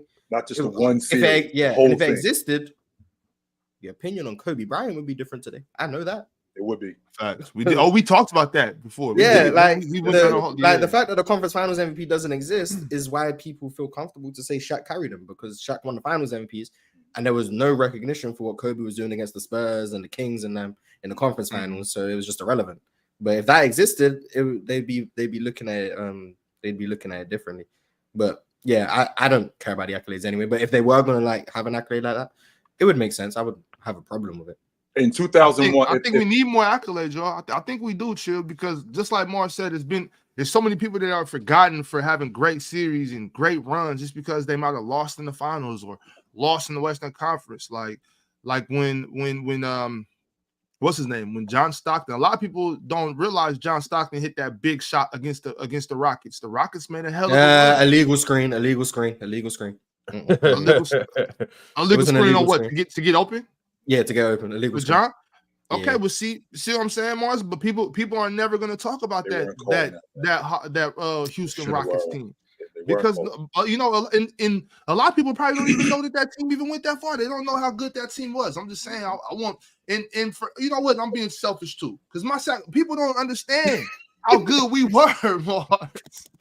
That's what this is People all are- leading back to. All of this is leading back to that. I right swear it's there. not. I swear Yes, it's not. it Shit, I is. Yes, swear it it's not. It just coincidentally happens It to just benefit. so happened. It just so Yes. happened to get back to this point. But I'm saying, man, it's like I think it's good for the history of the game. That's a Also- participation trophy, Ox. I promise you, brother. Nobody Also, wants too, to. though- Nobody wants the Dominique Wilkins first round trophy. Nobody wants that. Nobody. But some I That's think the it'd be dope though. participation Is yes, nobody wants that. just like in every other playoffs, EuroLeague playoffs, Yep. NCAA, high school they even do it too. I understand these are obviously lower leagues and stuff like that, but when you have a playoff type of setting or even a tournament setting, they usually do an all tournament team or an all Right. playoff team Right. or all Final Four team or whatever it may be. Most outstanding Right. players of this. A most outstanding playoff team would be dope too. Like, They actually had that in the bubble. Like they had the all bubble team. oh yeah, they yeah. actually had that. And the bubble MVP. Yeah, they had the bubble. They actually had that. Hey, I think man. that would be, to be honest Who got with you, that? Shout out to Devin or Damian? Dame, Dame, Dame, got man. the I bubble don't hate that. MVP. On Dame Dollar, I man. don't. I remember Ron was arguing Dame over Kyrie all time, and bro, a bubble MVP. Accolades matter, man. Accolades matter. If you think about it, what is the playoffs? It's a tournament, right? You got Yeah. 16 teams, and what tournament doesn't have an all-tournament team? What tournament doesn't have an MVP? What tournament doesn't have that? They all do. So I think that would be dope if we had an all playoffs team. I And if like we- that idea. I think that would be dope if we had an all playoffs team. And to Mars's point, instead of having a finals MVP, instead of having a Western Conference Championship MVP, Western Conference Finals Championship MVP, we have a Western Conference MVP. Who played the best? Who played the best in the Western Conference? Right? Who did? And who played the best in the Eastern Conference during the playoffs? I think that would be dope. And Tyler just got an extension too. He's going to be back. That's one. Who? Tyler, Oh, Oh, shout out to okay. him. So the Lakers fans can stop dreaming. relax. Sorry, he ain't coming. He's not coming to play for you guys, and he's not coming to coach you guys. Hey, facts, D9. It definitely should be TJ Warren. Mm-hmm. Oh, in the bubble? Yeah. Did I get tricked with TJ Warren? Holy, you know what? I thought he was. Whoa. Chill, you didn't like TJ before that? I got tricked, bro. I got tricked. 100% I did. I was like, yo, this dude looked like he could be an all-pro. Definitely got tricked. TJ Warren, the best TJ in NBA history? Respect TJ Ford? I'm okay. TJ Warren. TJ Warren. I like TJ Ford, but give me TJ Warren. Damn, no love for TJ McConnell? That's crazy. What about TJ Lee? All right, here we go. I'm just How many throwing names TJs out have there. Indiana had? Oh Had all man, the I thought, TJs. bro, Hey, I thought TJ Leaf was gonna be so cold, bro. I did too. He was living off Lonzo, man. He was living off Lonzo. Man, I Hey, love you- TJ Leaf. You know, on social media where it's like see something, post something. So like see your first car, post your first car. That's how the Pacers are. See a TJ, draft a TJ. Every TJ who's played in the NBA has played for the Pacers. What is going on, Mars? There's four TJs. TJ Leaf played for the Pacers. TJ Warren played for the Pacers. TJ Ford played for the Pacers. And TJ McConnell plays for the Pacers. All four How TJs who have played an NBA game have played for the Pacers. How about that? Hey, TJ Ford. If you're named used to have TJ, you're destined to live in Indiana. I don't know what to tell you. Hey, TJ after TJ peaks- Ford used to have a mean AAU program too. TJ Ford really used to get his team used to get it in. Shout out TJ. And shout out to Indiana for loving their TJs. Mhm. Speaking of TJ, who was this talking about? TJ Leaf. Speaking of TJ Leaf, you know who I was really big on that didn't really was the Ware brothers. Ox, do you You know know- where those brothers are? I have no idea where those brothers are, but I thought that was gonna be Where? dope. Where are them brothers at? I don't know, man, but I had big hopes for them.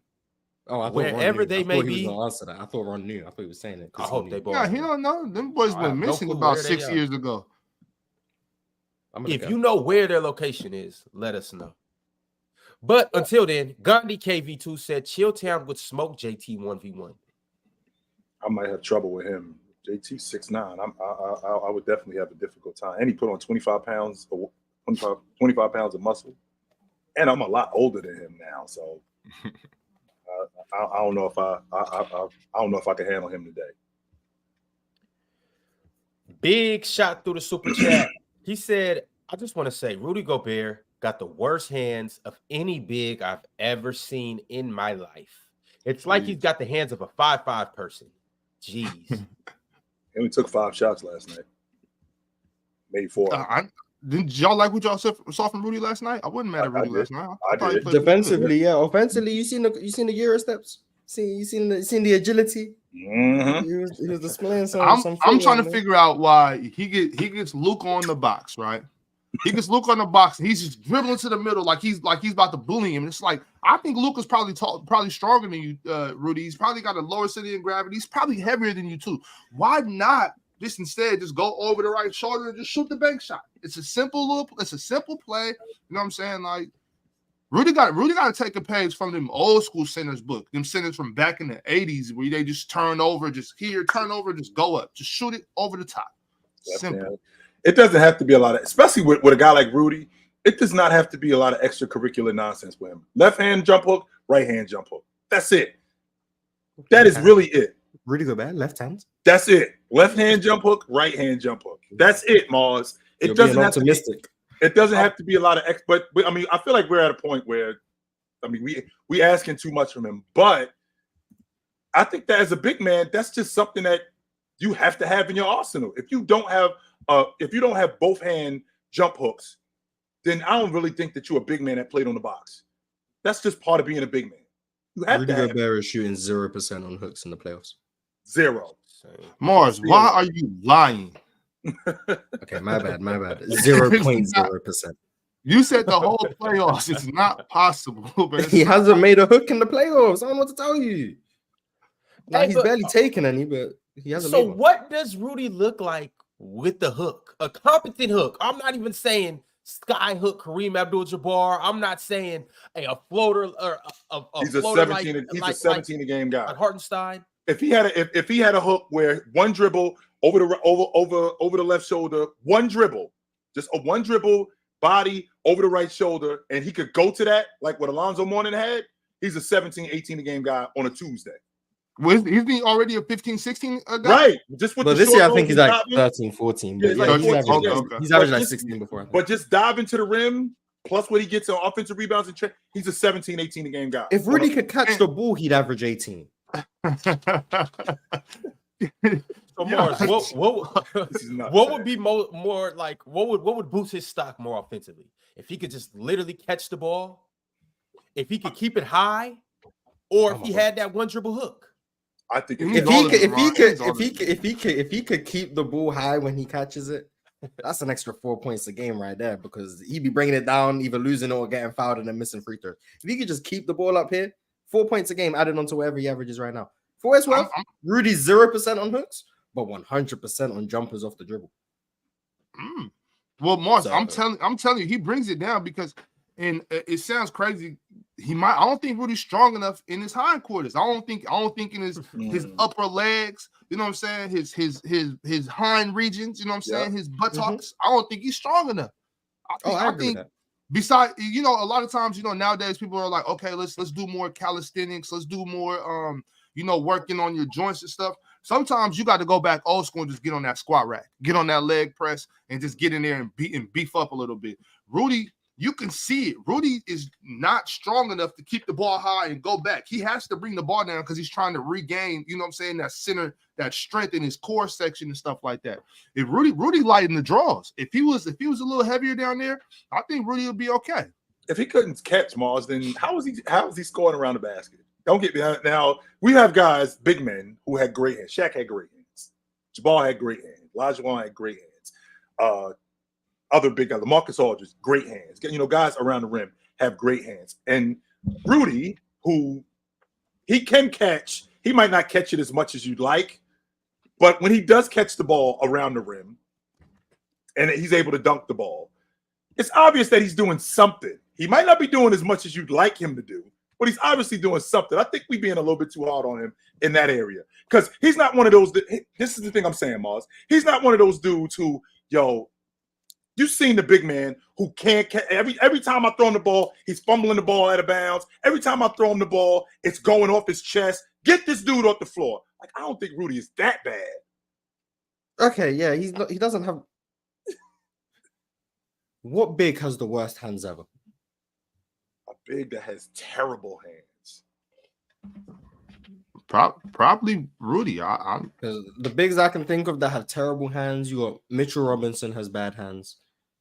Kwame Brown had bad hands. Right. Who else has bad hands? The whole chat saying Kwame. James Wiseman has bad hands, but I'm not gonna hate on James. ashamed to beat.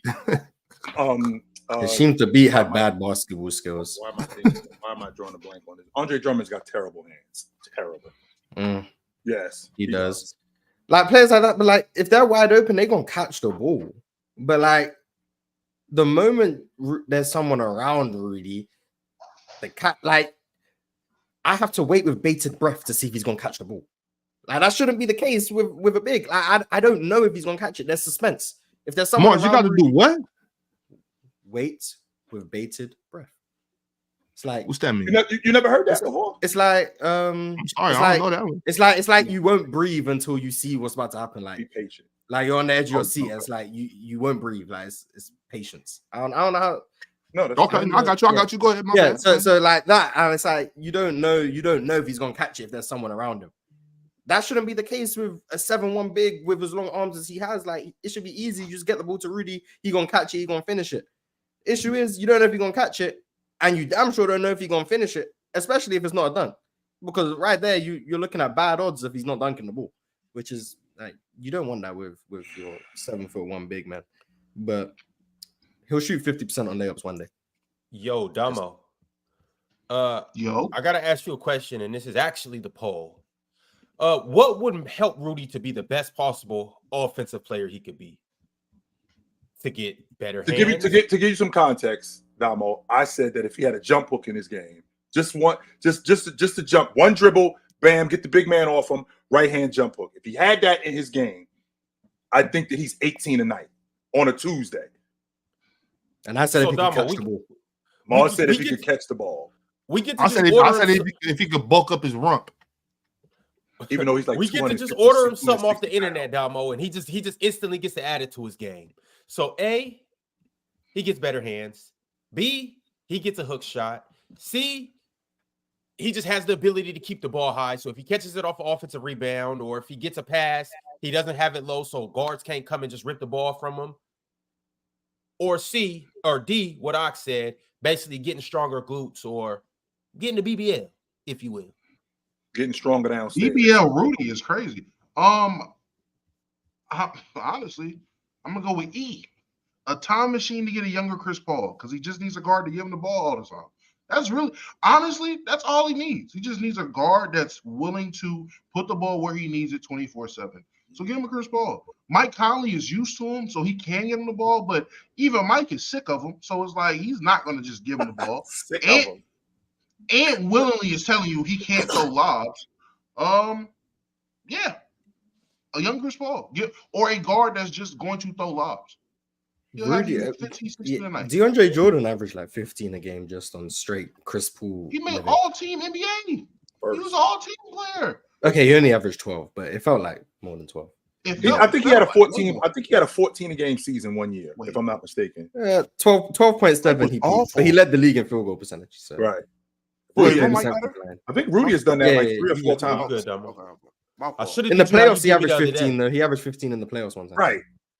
I think Rudy did that a couple times too, with leading the league. In field goal percentage. I think he's done that a couple times. So sounds about right. And if all you do is dunk, you better be able to lead the league in field goal percentage. Can I ask y'all a question? Because this is an argument I had about Rudy's finishing. Not even say this actually happened a year or two ago. Appreciate you for pointing it out, Honcho. Jesus. Rudy Gobert has a finishing rate of he finished a finishing percentage of like 71% around the rim when it comes to finishing. Mm-hmm. Anthony Davis has a 70% finishing rate around the rim. Which one of the players is a better finisher at the rim, Rudy or Anthony Davis? Is this a conversation you've actually had, or are you just? This is a conversation I actually had. I genuinely had this argument. I was on one side, the person arguing on the other side. We brought facts, and came to a resolution in the middle. But I just wanted to ask y'all. There's no argument for Yeah. Rudy being better at the rim than No, Anthony it's Davis. not. There's no argument. No, it's not at Not all. one. And the reason No. why, Damo, here's why. So if you just catching the ball and putting it in the rim, that's one thing. But then when you got guys crowding you, when there's shot fakes when you're around the rim, because you got somebody guarding the rim, shot faking, up and unders, right? When you're grabbing the ball off a lob and coming back down with it and putting it back up, those things favor Anthony Davis because he's a better offensive player. He's a better scorer than Rudy because he's got more. It's not as simple as just catching the ball and putting it in the rim. Because if it was that simple, Rudy would be like 90% or something crazy like that. But there's other things that come into it, like Rudy getting the ball, bringing it back down, and getting ripped, getting fouled, and going to the free throw line and not making free throws. That stuff matters when you're talking about being around the rim. It also up and unders where he's manipulating the defense, where he's got the ball at the rim, everybody collapses on him, he shot fakes, one dribble, score. So I don't think it's a question, to be honest with you. Now, what if I told you that during the season he is also catching and finishing a historic amount of lobs while maintaining the 71% average at the rim? Isn't that the easier thing to do? To catch lobs. That's why it's so high, because he catches lobs. Yes, that would make it. I would be moved even less. I looked up the numbers because So Rudy in the regular season shot a higher percentage of the rim. He took 200 less layups than Anthony Davis did. It's just like he's living off the fact that he takes dunks. He took 273 dunks and 223 layups. That's Rudy Gobert. Anthony Davis took 206 dunks and 420 layups. Yep. So the fact that the percentage difference is that negligible when AD is taking 200 more layups would show the fact that Rudy can't finish at the rim. Rudy shot 52% on layups in the regular season. 52%. Now, Mars, that means he's going to make one, miss one. 7-1. Make one, miss one. Like, he's not good. Respectfully. Now to your point, now you just talked about Anthony Davis making 200 more. Would them missing Rudy on rolls to the basket where he's wide open, would that have something to do with it? Because Rudy would get more, but Rudy would get more shots if they pass him the ball, but they don't pass him the ball because they don't trust him to make the shots. Right. Because I saw him last night. I saw Anthony Edwards twice. Rudy on the dive to the basket. Like Chris Paul is hitting him. He was wide open, and there was nobody around him. Nobody. And he looked him off twice. He basically had his hands up. He was at the rim, and this was in the third quarter. Twice. It was a dunk. All he had to do was just fire it to him. He could have hit him right in his face. That's how wide open he was. And he missed him. Not once. He missed him twice. I'm thinking to myself, if you got a guy like that if you involved him more, just on that alone, I ain't even talking about getting him the ball, throwing it to him in the post. No, I'm just talking about he's diving to the rim, wide open, throw him the ball, lay it up. A more damning fact I just looked up: Rudy shoots in the regular season 46% on layups in the half court. Well, we know we can't. Like, he's 7'1", chill. Yeah, absolutely. 46% on layups in the half court. So his layup percentage is boosted by the fact that he gets some transition runouts. Good for him. In the half court, 46%. That's one of the worst finishes. There's guards who finish better than that. Less than 50%. Yeah. I'm just glad y'all are like-minded individuals that can understand AD is a better finisher than Rudy Gobert. And AD shoots 61% on layups in the half court. Trust me, I know. Hey, Mars. I know. Did you win that argument? More so, yeah. I feel like I won it. Who was you having a conversation with? Is it someone we'd know? This was no. This was the producer of the Let's Keep It a Buck pod. This was like a Discord conversation. Okay. Shout out to the producer. What's he cooking though? What's he making valid points? I will say the only valid point he made during this argument was the fact that Rudy was finishing lobs on such a high volume, because I was under the impression, I didn't realize how many lobs Rudy was actually catching and finishing. So I was impressed by that, because I wanted to say he was finishing at a rate higher than Blake and Chris Paul put together in Lob City. I mean, Blake and DeAndre Jordan together. Mm-hmm. He was finishing more lobs than both of them combined at the peak of Lob City. Yes, Adam West Cruz. So I was like, damn, I didn't know that. So I was like actually impressed by that. But even with that, I'm like, again, we're talking about a guy who needs his guard to put the ball in a specific spot for him to finish at this rate versus Anthony Davis, who you can give the ball to and he create buckets. That was essentially my point. We're talking about a guy that's giving you more volume on a higher difficulty with a bigger skill set. And you're telling me he's not the conversation was elite. Who's more elite? Are they both elite, or is one elite and one great? I said one's an actual elite finisher. Rudy Gobert, you can say he's a great finisher because of percentages, but I'm not calling him elite because of the percent. Like because of percentages, I won't call him elite. That was the argument. I'm calling him bad. So. How old is Rudy? 31? 30? I think 30. Yeah, something like that. He's been in the league. This is 11th year, I think. You know what I'm saying? Yeah, he's been in the league at least 10. Yeah, he's been for a while. That's so okay. That kind of goes away from the argument I was going to try to make for Rudy. I was going to say, well, look at how much room for improvement he has. Imagine when he gets a little better. imagine when he gets a little better. It's going to be crazy. But we've seen it all. As I've said before, with what Rudy brings on the defensive end and the way he just doesn't get in the way much on offense. They don't give him the ball a lot. He doesn't get in the way on offense. What he does on offense is good enough for me to where I think Rudy's just an elite basketball player all around. And because he doesn't get the ball a lot, so it's kind of like he's not in the way. So he calls for the ball a lot, as he should. And people the other night on playback were saying, "Why is he calling for the ball? It pisses me off." Because I'm open. I don't. But that's the thing, though, Chill. Open or not, it's all about basketball. Yes. It's about talking. It's about being a presence, getting to open spots. That matters. It's not like when Rudy gets there, and so he's open for that split second. But when he's on the block, somebody's being preoccupied. They're not just leaving Rudy alone. Right. That's a part of making the defense move, making the defense shift. You could be the worst basketball player that ever graced planet Earth. If you're on the block, you have to be big and you have to call for the ball. That's it. Be big, be loud. Be big, be loud. That's all. That's what you have to do on the block. Even if you know you're never going to touch the peel. You know what I mean? So I love that about Rudy. And on top of that, Rudy wants the ball. He's not trying to be a decoy. Rudy wants the ball. So we clear, Mars. That's why I calling for the ball just because. He's like, yes, give me the ball. Yeah, I said yesterday, Rudy may be horrible offensively, but Rudy doesn't know he's horrible offensively. No, he doesn't. Because he wants that ball. Like that's one thing. Like we talk about, AD doesn't call for the ball enough. He's not assertive, but Rudy calls for that ball every play. I'm watching.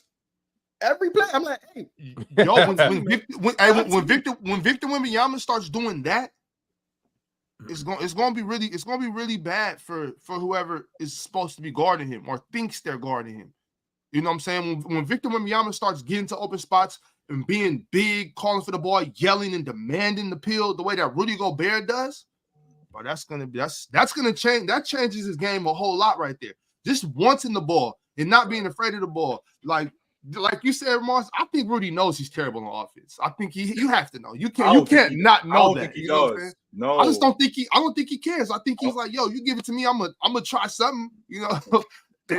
Matter of fact, I love that about Rudy Gobert. There's a part of me that thinks Rudy is like, y'all ain't giving me the peel enough. Y'all don't come to me enough. You see him start complaining when he doesn't get the ball. Yes. Like, that's crazy when he doesn't get the ball and he gets mad. I'm like, hey, shout out to you, man. Hey, you believe in your ability. I respect it.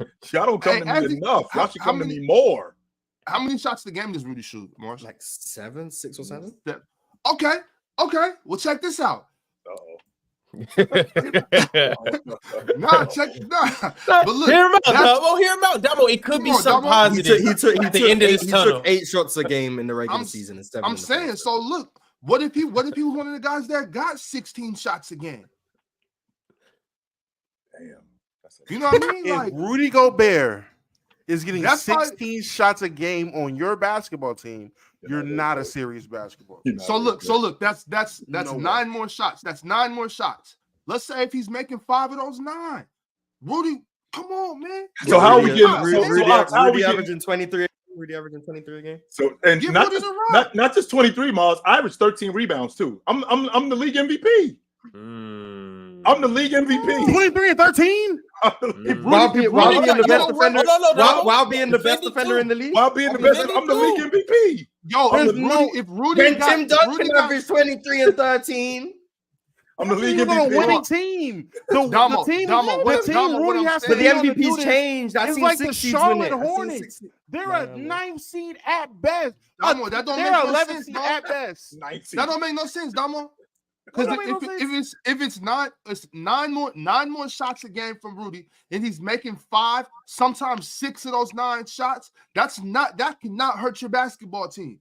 You know what I'm saying? That cannot hurt your basketball team. If Rudy Gobert got 16 shots a game, Chitchat, you said it, that is the MVP. Give Rudy the ball. I'm not gonna lie. Jason If Tatum. Ticket hears this, he's gonna kill you guys tomorrow for saying. I was that. about Jason to Tatum say- put up I'm 26 and actually 10 entertained. on a historical team while playing great defense, and everyone looked at him like, "Hey, that's not enough." And you're telling me 23 and 13 from Baguette Biombo? Get out of here, man. Hey, man. Yeah. All I know, tomorrow you guys are gonna get killed for saying Rudy could be an MVP. And on top player of in that, the NBA. Damo, okay. on top of that, That's not what Damo, he said. he on top of that, he'll probably get another 2 or 3 offensive rebounds somewhere in the midst of that. So let's go ahead and call it what it really is. You know what I'm saying? That's 24 and 16 right there. Stop playing with Rudy Gobert. I'm dying.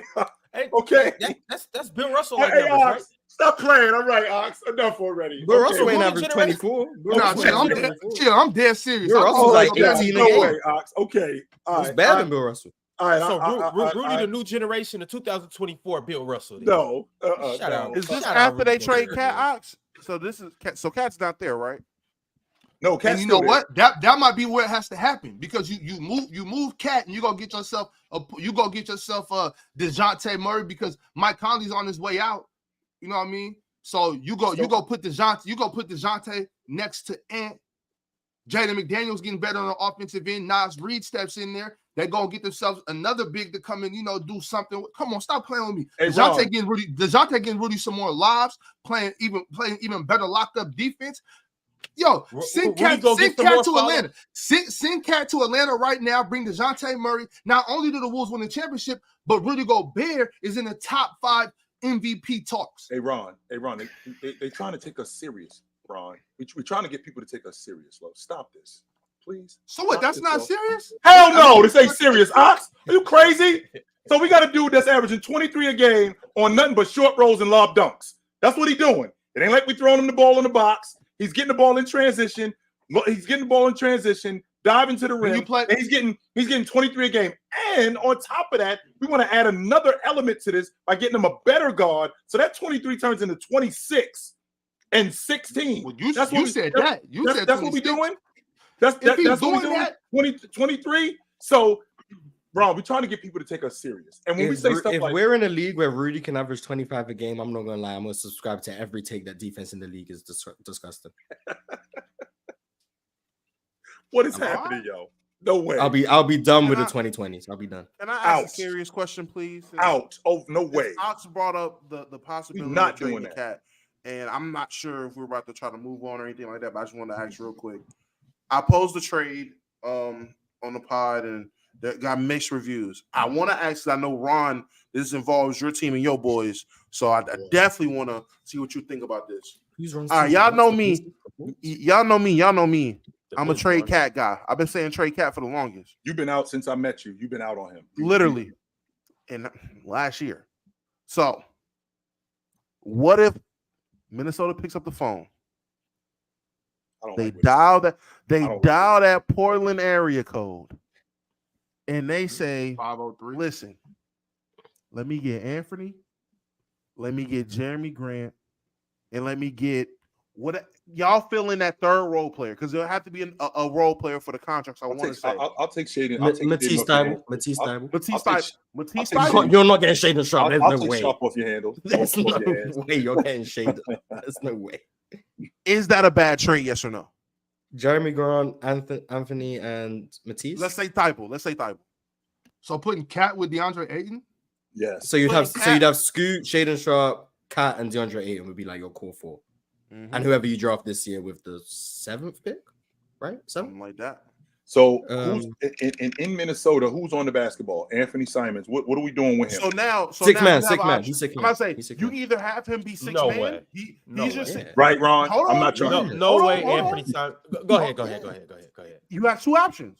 You have him as a 6 man, and he's easy buckets coming off the bench. You have that firepower to have somebody else, one of your guards, to sit down, or you start him with and you legit dedicate this offseason What's to the rest building of the up his lineup, Damo? playmaking. I mean, at that point, you could really mix match if you want to. You can go Grant, Grant, McDaniels, and then Rudy Gobert as your front court. For most nights, if you have a night where you got to play big, Nas is still there. I'm not saying for now, but if you have if you have a night where you got to play big, Nas can easily step in, fill in, and beat a power forward any given night. And now you have Grant coming off the bench as well. But I feel this is one of the times where we see a challenge with Anthony Edwards. This offseason is going to be, what we see in this playoffs, his decision-making, his passing, things like that. That's what he's going to have to work on this offseason, right? So we can get Ant, and I'm just throwing it out there. I'm not saying it has to be 1-for-1. But if he can become a secondary playmaker like a Devin Booker, on that level, secondary playmaker Devin Booker, would that be so bad? To have Simons in that backcourt to score, you have Ant back there as well. You have Mike Conley coming off the bench now. I don't think it's all that. I don't think it's that bad for them, Damo. But what are you trying to do to Portland? The Portland fan in the chat, the one and only Portland fan who watches the show, said he doesn't want Big Per in Portland. I'm not mad at that. I am. I'm not 100% mad at that in Portland. I'm gonna say why, Chill. I'm gonna say why. You get an all-star over there. Get to sell some tickets. You get Scoot, another competent big. I'm not mad at that. Cat get to go over there and shoot all the threes he wants. He gets to play the 4, which is what his original position is. He gets to play the 4. I'm not too mad at that. And as much as y'all might not like it, y'all might call this the most overrated backcourt ever, and they're soft and they're the biggest underachievers ever. Yep. I'm not mad at Cat and DeAndre in the front court. You're right. DeAndre dude got a bed now, Ron, so he could play basketball. Hey, you get your backcourt of the future now. You kind of get Anthony Simons out the way, and it's like Scoot and Shaedon Sharpe. We're moving forward with you guys, so they get to develop as your backcourt going for the next. Well, here's the difference. Well, here's the difference, Damo. We're not trying to build anything in Minnesota. We're there. So how does Jeremy Grant and Anthony Simons make us better? How does that push us over the hump? That doesn't push us over the hump. That's number one. Number two, that's number one. Number two, I already have a lead guard that's perfect for what I don't need a lead guard to score the basketball who doesn't pass. I need a guy like Mike Conley. He's actually perfect for what we're doing. We just need to convert more offensively.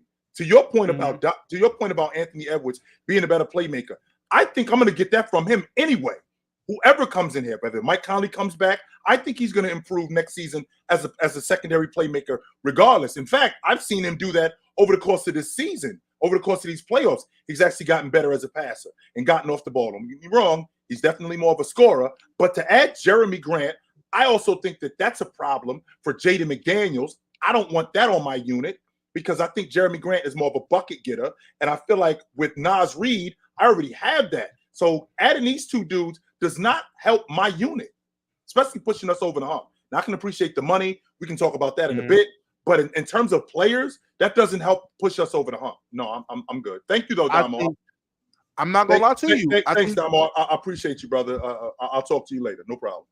The defense that Grant can give you on an already great defensive team, you're also picking up Thibault to be another perimeter defender coming off the bench, and Grant can give you offense. The thing with McDaniels that makes him so crazy and so dangerous is not only the defense, but when he's scoring, he's an unbelievable player. I feel like you're getting a version of that with Jeremy Grant. Jeremy Grant has already proved to you yet again another season to be able to put the basketball in the basket. This is a guy coming off a year where you got another 20-point per game season, shooting 45 and 40 from the field and 3. Like, that's a guy that can score the basketball for you and also play that Timberwolves defense that we are falling in love with this playoffs. That adds to that. Anthony Simons, again, they need buckets. I'm sorry. We talked about it before the playoffs. The thing people were worried about with this team was their ability to go and get buckets in the half court in whatever setting. I'm just thinking of a guy that can get buckets. If we're already going to get Ant being a better playmaker, then that's a plus. Ant can be a better playmaker. I'm not sold on the idea that you just need a guy to come in here and just pass the ball. You just need guys that be aware enough to pass the ball, and that can be anybody in any system if they actually buy in. So I feel like if Ant opens his horizon, he learns the game more, he'll start hitting, making better passes. So that would honestly justify bringing a guy like Anthony Simons and Jeremy Grant there, in my opinion. If you're going to trade Cat, I don't know too many all-stars where it's just worth it to trade him and Cat, and you get a temporary role player that might not even play. Ox has said DeJounte Murray. It's going to be DeJounte Murray and other players, because I know you're not about to just say Cat for DeJounte straight up. So it's going to be Cat for DeJounte. Maybe Bogey, one of their bigs. Bogey, are we saying get rid of Clint Capella over there? So now if you bring in Capella, you got a Capella backup center, I guess. But it's going to be more than that. Right. But I'm just trying to get the most bang for my buck if I'm going to trade Cat. And that was the first trade I could think of where it still covers multiple bases for the Timberwolves. You can still sign you another a point guard to come in and actually play make if you really need that. You can still draft you a guy that fits in that process timeline wise with an Ant, because Ant is still young. So you get a guard that can be back there and also play make. There's still other moves you can make. I'm just thinking if you're going to get rid of Cat, that's just the first deal I could think of. And on the Portland side of things, you do that deal. You have Cat at your 4, Ayton at your 5. You freeing up more minutes for Shaedon Sharpe and Scoot. You still can move Malcolm Brogdon to get more assets or whatever you can get for that. And let's not act like this draft. If they walk away out of this draft with a Buzelis, if they walk away out of this draft because Ron Holland falls for whatever reason, if they walk out of this draft with any type of what people would deem a valuable perimeter, two-way perimeter player or any perimeter player at all, and you fill that in to that new lineup, I mean, you have building blocks and guys to sell tickets and hopefully lets you be able to compete at a little bit of a higher level. I think it's a win-win trade. Damo, I gotta touch on and chill. I understand I know exactly what you're saying with bringing in bucket getters and whatnot. But first, I gotta just start with Jeremy Grant. His dog compared to Cat's dog is night and day. Jeremy Grant is a dog. Okay, he'll come in at that 4 position. He's gonna play defense. He's more versatile as a defender. And I think he slots in very well next to Jaden McDaniels and Rudy Gobert, and their defensive intensity would be crazy. On top of that, Damo brought in the fact that, Cat is a good floor spacer, but Jeremy Grant can space the floor pretty damn good too. Not like Cat though, Ron. We're not doing that. No, not doing that. Not like Cat, but he also provides other benefits that Cat doesn't provide on the offensive end too. Cutting, running the floor, things like that. He's a little faster. He's more agile. So I like Jeremy Grant. He obviously provides different things from Cat, but I think he can be good as well. But with Anthony Simons, though, I understand what you're saying with Mike Conley, but keep in mind Mike Conley damn near pushing 40. Chill. Anthony 36. Simons is 24. You get a younger guy in there. He also can space the floor. I already have that in Walker. I'm gonna move him to the lead guard. That's what I'm gonna do. I got that guy. Rather Nickeil Alexander-Walker over Anthony Simons? He's already been in our system. Not only has he already been in our system, he knows what we run. He knows how we are defensively. The problem that I have with Damo, and I actually like a lot of what Damo is saying, my issue is that I've seen this trading offense for defense. I've seen this in Milwaukee, and it's bothering me. That's the issue that I'm having. The fact that I'm trading offense, and I'm losing a lot. No, don't get me wrong. I know that not Jaden McDaniels, I'm sorry. I know that Grant will defend. I do know that, right? I don't know what Anthony Simons looks like as a defender. And this egregious. That's what you're saying. This is what I'm talking about, Mars. And I'm not interested in doing that, considering what we're trying to do, right? What we're trying to do is we're trying to win it. And our staple is defense. Mike Conley is a former all-league defender. Mike Conley is a heady lead guard, not just a distributor. He can get downhill. And on top of that, flip that around. He will get on the defensive end. I'm sorry. So what if instead of Simons, it's Malcolm Brogdon? I was about to say that because I seen it. Well, here's the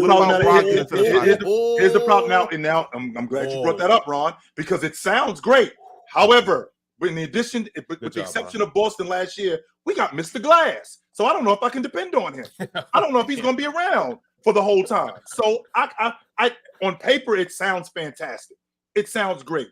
But I know that the staple of the Minnesota Timberwolves right now has been their defense. It's us guarding. And I don't want to trade what my most valuable asset is to get back a little bit of that, as opposed to keeping some of that and upgrading at different positions. And lastly, all right, I know how you feel about Cat. I do. I know how you feel about Cat. Oh, you got to play better, man. Play better. Demand that he play better. That's why the Miami Heat didn't trade Bam. Exactly why the Miami Heat didn't trade Bam. Get better. This ain't good enough. This is 10 not years, good Shill? enough.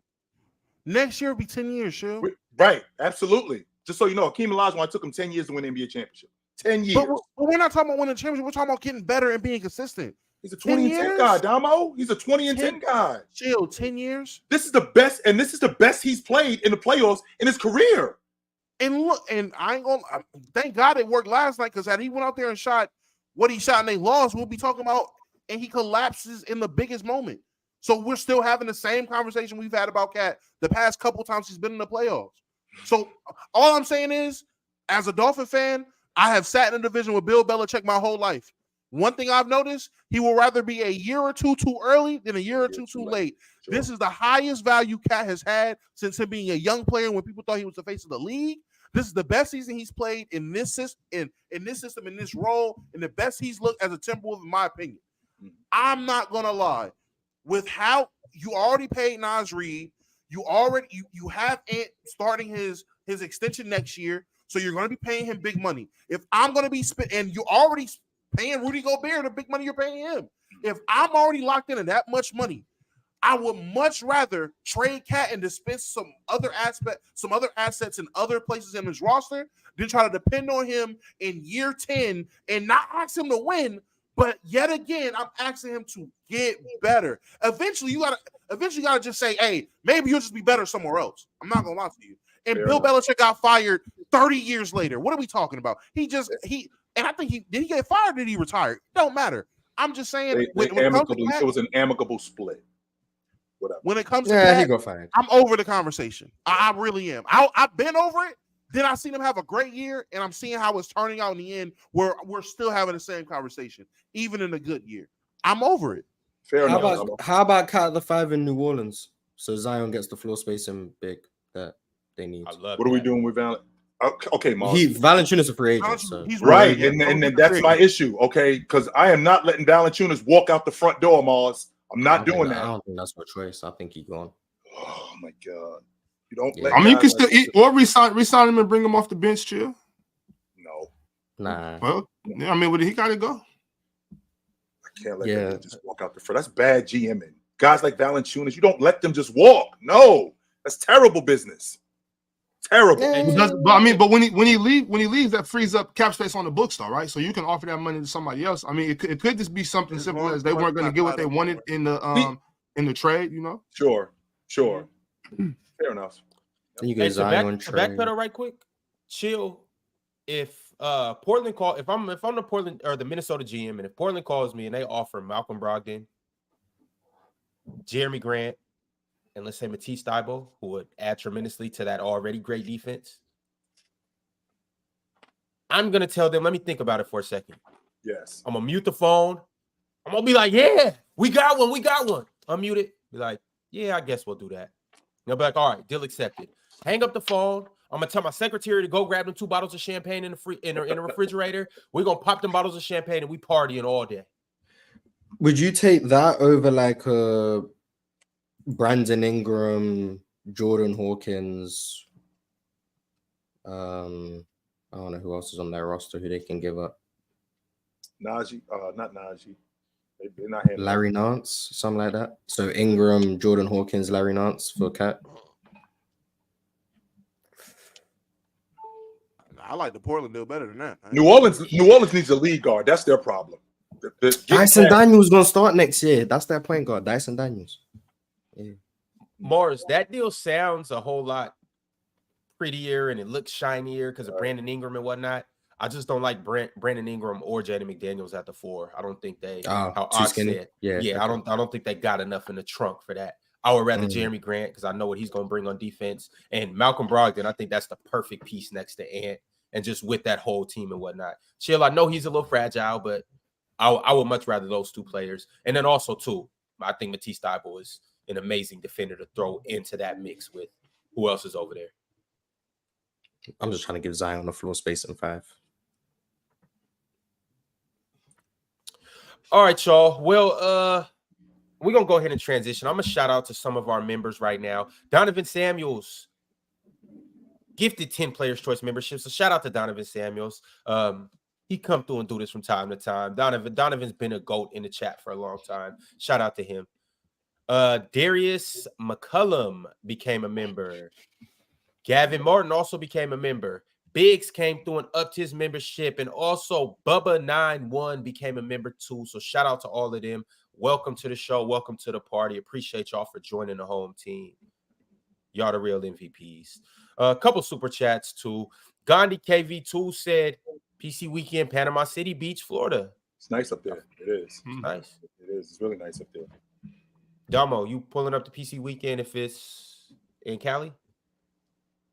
I'm pulling the PC weekend wherever it's at. Okay. What about in your backyard? I ain't gonna lie. I live in an apartment complex, so I mean, It might get a little tricky over there. It might get. Y'all got a pool though, right, Damo? no, we don't. Oh, no. So, Well, it might get a little tricky. hey, y'all are welcome to come. I know the kids out here get a little rowdy. I ain't gonna lie. They've been playing nigga knock on my door lately. It's been bad. You ain't tried to catch none of them? Badass kids. I can never really catch them, but they'll knock, and I'm like, all right. And I open the door and I don't see nothing. I'll close it, get like 2 seconds, and I peep back out, and all the kids come from like behind the buildings and stuff laughing. I don't want to be the old guy. I ain't 30 yet, so I ain't about to get the wagon my Get face. your little ass from in front of my door. Damo, you got to get one of them Nerf guns. Nah, you supposed to have one. Come doubled up, and right when they start coming out, just bust out the house. Boom, boom, boom, boom. Put some Nerfs in them. Nerf guns ain't enough. You got to have your water balloons ready. Yes, you know what I'm saying? You got to have your water balloons ready. So that way it's like, you know what I'm saying? You getting them back, but you still kind of keeping the cool, playing with them like water balloons in the summertime. You know what I'm saying? They're not tripping off that. We talking about young kids, right? I mean, they like middle school age. Yeah, like 6. I feel like honestly, I feel like they're a little too old to just keep hitting my house. I feel like this is a targeted incident. And I remember what it was like being a kid. I knew what houses you targeted. I'm not that person. I don't know why they market my house like I'm that neighbor or something. I don't like that, but I'm gonna give it like a year. If this still going on, I ain't gonna lie. At that point, you enabling them, Damo. I mean, I remember what it was like being a kid. I ain't gonna hold you. I'm gonna go out there and get to yelling at the kids and get to fighting dads. Everybody got dads out here too. That's the crazy part. Ain't that many single moms in the neighborhood. It's a lot of dads. I was like, no single moms in the neighborhood. Oh yeah, we definitely not doing PC weekend over there. Hell no, Ron. Hell no. No single moms. Come on, bro. I need some fruit snacks. I need some juice boxes. Juice box. Double entendre.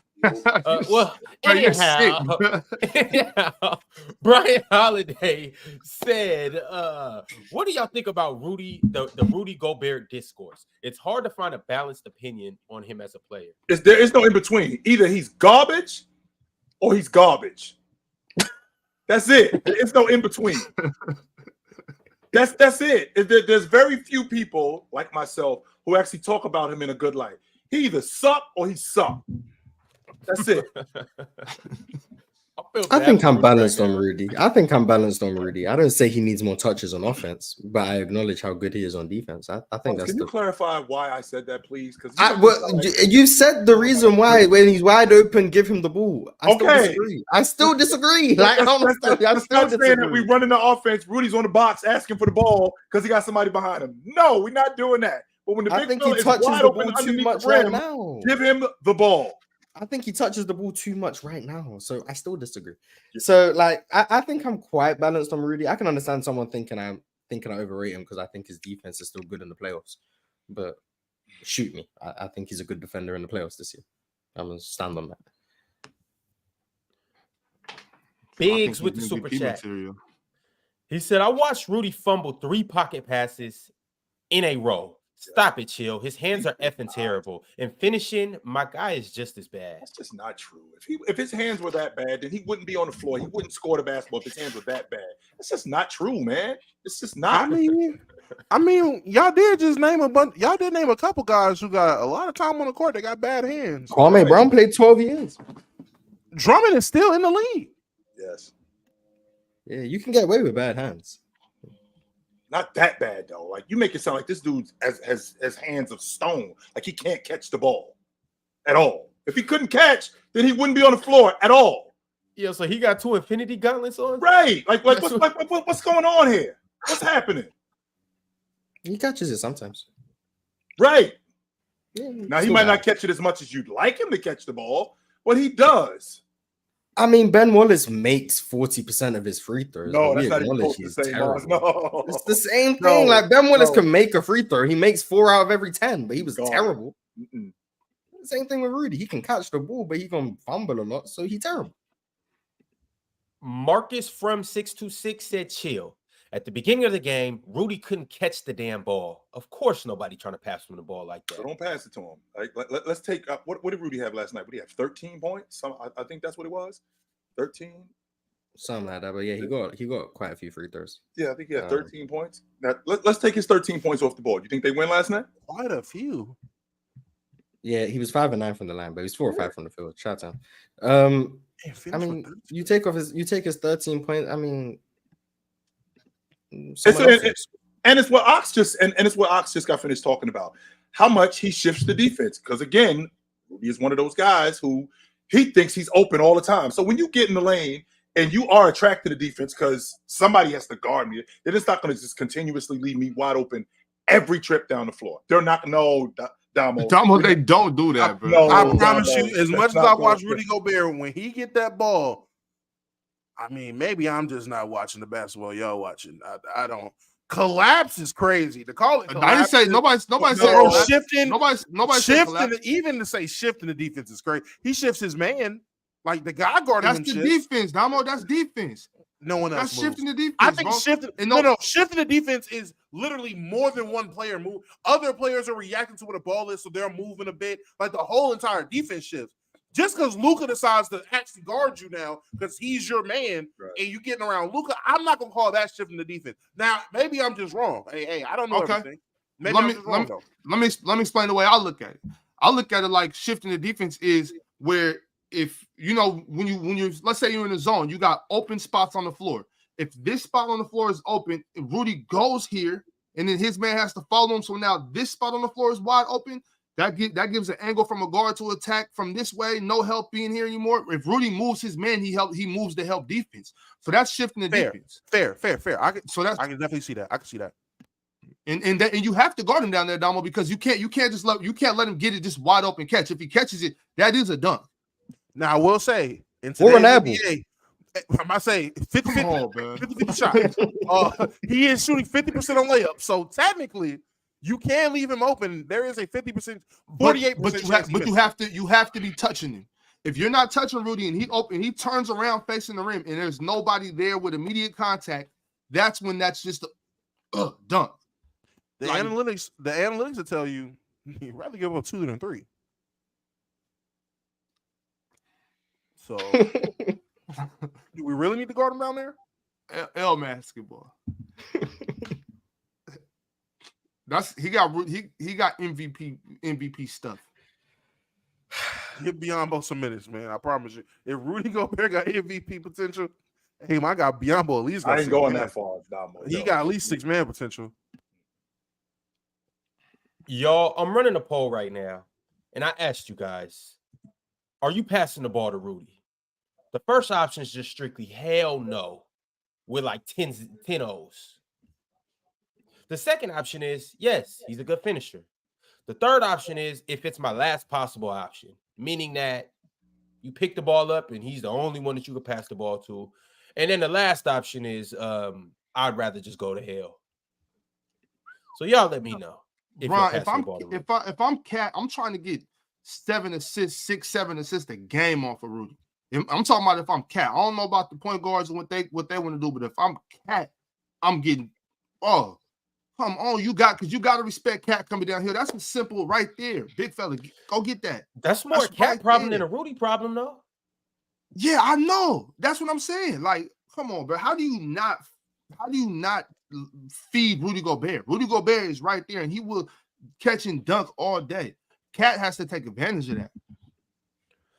All right, y'all. Let's talk about some current news right now in the NBA. We obviously don't have a game tonight, but there's still some other things that's going on that we could touch on. First things first, Bronny James has taken his name out of college, or has basically declined going back to college. He said he's not going back, and he's put his name in the draft fully.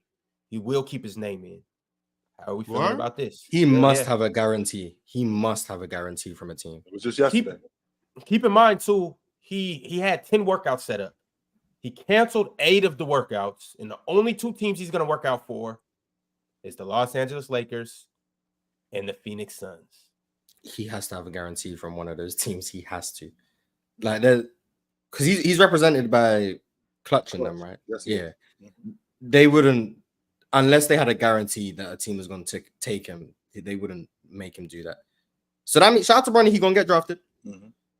If the Suns are picking Bronny because they think LeBron's going to join the team, I'm here for it. For it. Now, remember, if they think they can get the KD, LeBron, Devin Booker, I'm here for it. Now, remember who's running things down there in Phoenix. Remember who's the general manager down there. What's his name? Ishbia? No, James. James Jones. He is the general manager. Get him. Yes, that's yes. Don't forget him. And you know how close he is to James. So there's a reason why Bronny turned. And you guys, we've had this conversation. Damo and I specifically. We actually 86 the teams. We know for a fact LeBron James is not putting on a Detroit Pistons uniform. He's not putting on a Washington Wizards uniform. He's not putting on a Charlotte Hornets uniform. So if these guys are requesting workouts, no, we're not doing that because we know for a fact that he's not going to play there. No. So now you leave teams like the Lakers and Phoenix, which is an hour flight away from Los Angeles. You don't really have to move that far.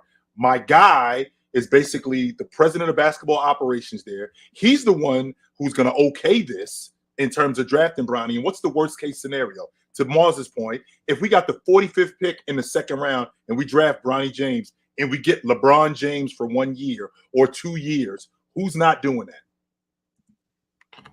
I never seen. I completely overlooked Phoenix. I didn't know that was an option until the way y'all just put it out there, and that makes sense to me because the whole time I'm like the Phoenix Suns, the owner, he just got there. For him, it's more so about showing the fans that he's serious, but also let's get some money. Let's sell some tickets. That would be crazy down there. I would kind of enjoy that. I like the only pick Phoenix has is 22, which the means Bronny would be the 22nd pick in the draft. That's cool.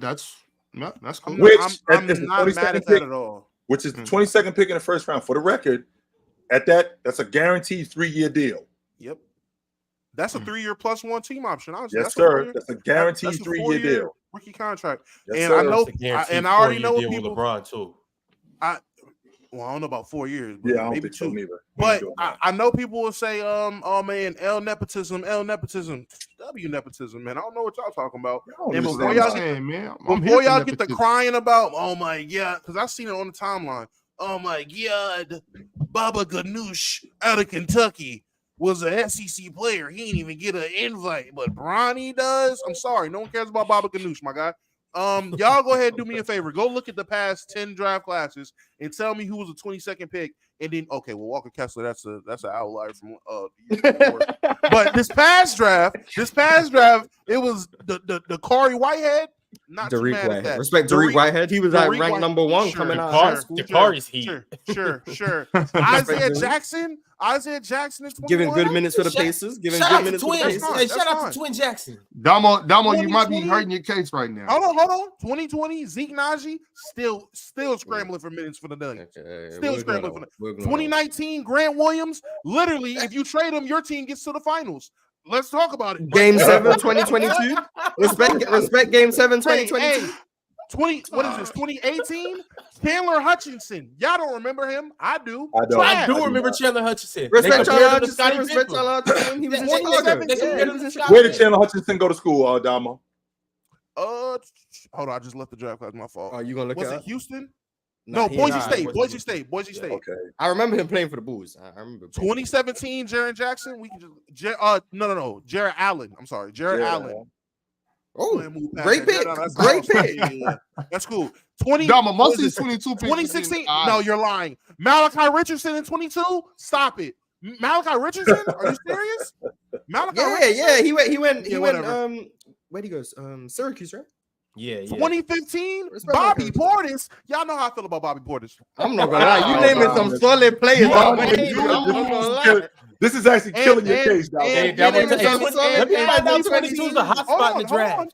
And 2014, Jordan Adams was a baller in college. He was. Did not pan out in the NBA. I remember Man, Jordan 3 Adams. picks later. It was That's what I was about to Capella. say, Damo. We got a 70% success rate here. I think I'm good with that. right.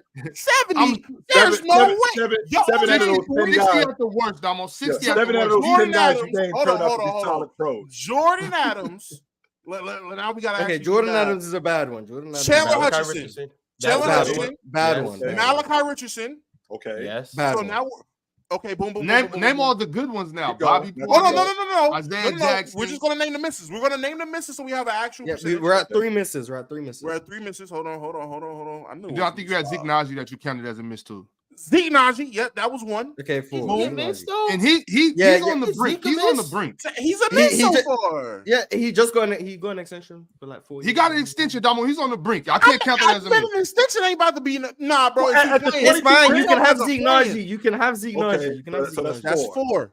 Okay. You can't have And- Bobby Portis. You can't have Isaiah Jackson. You can't have Jaren Jackson.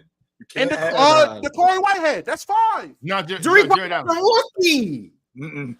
No. What does he you get can't. so far? No, you Well, can't. it's No. 50 okay, we'll No. go 55-45, Damo. 55%. You're Nah, not, nah, so you're no, not getting no. Derek Whitehead, who was a rookie and this then- year. Bro, his and name is then- Dakari. And at the end of the day, it really boils down to what has the Suns drafts look like the past 10 years? Let's see what they have been able to do in the draft because that matters. And then who do you expect them to get at 22 if it's not Bronny?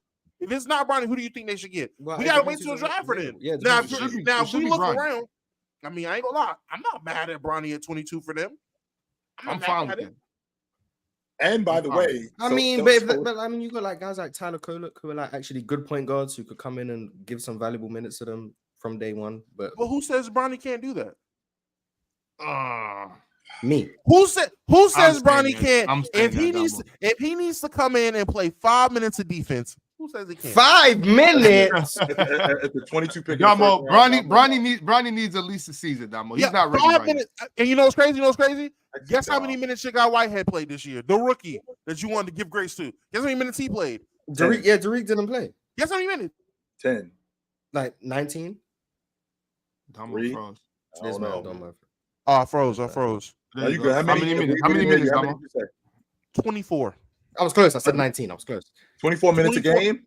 No. Oh, the The entire season. season. Yeah, he played 24 24 Oh, minutes. I was like Yeah. 24 minutes a game is Well, crazy. hey, Damo. but I want Half I want to put it out there that Derek Whitehead was like the #1 recruit coming out of high school, and he He got was. hurt in school. He got hurt, so he got drafted off the potential, but he's still a little while away. But Derek Whitehead is the much better prospect than Bronny James was. We're gonna see. Okay. All I Bronny wanna needs say to be is- playing a lot of G League minutes this year. Well, Ox, you just said that he needs one more. He needs a season under his belt. He need to go his ass back to school. That's what he need to do. He need to go his ass back to school. But he's not going back. Done. He can get those minutes. He can get those minutes in the G League. Sure. I was in favor of him going back to We've school. already- That's We've done. already established that, and this has already been established. He is not playing on a 2-way contract. That is not going on. Yeah, You don't have he to play said a that. 2-week.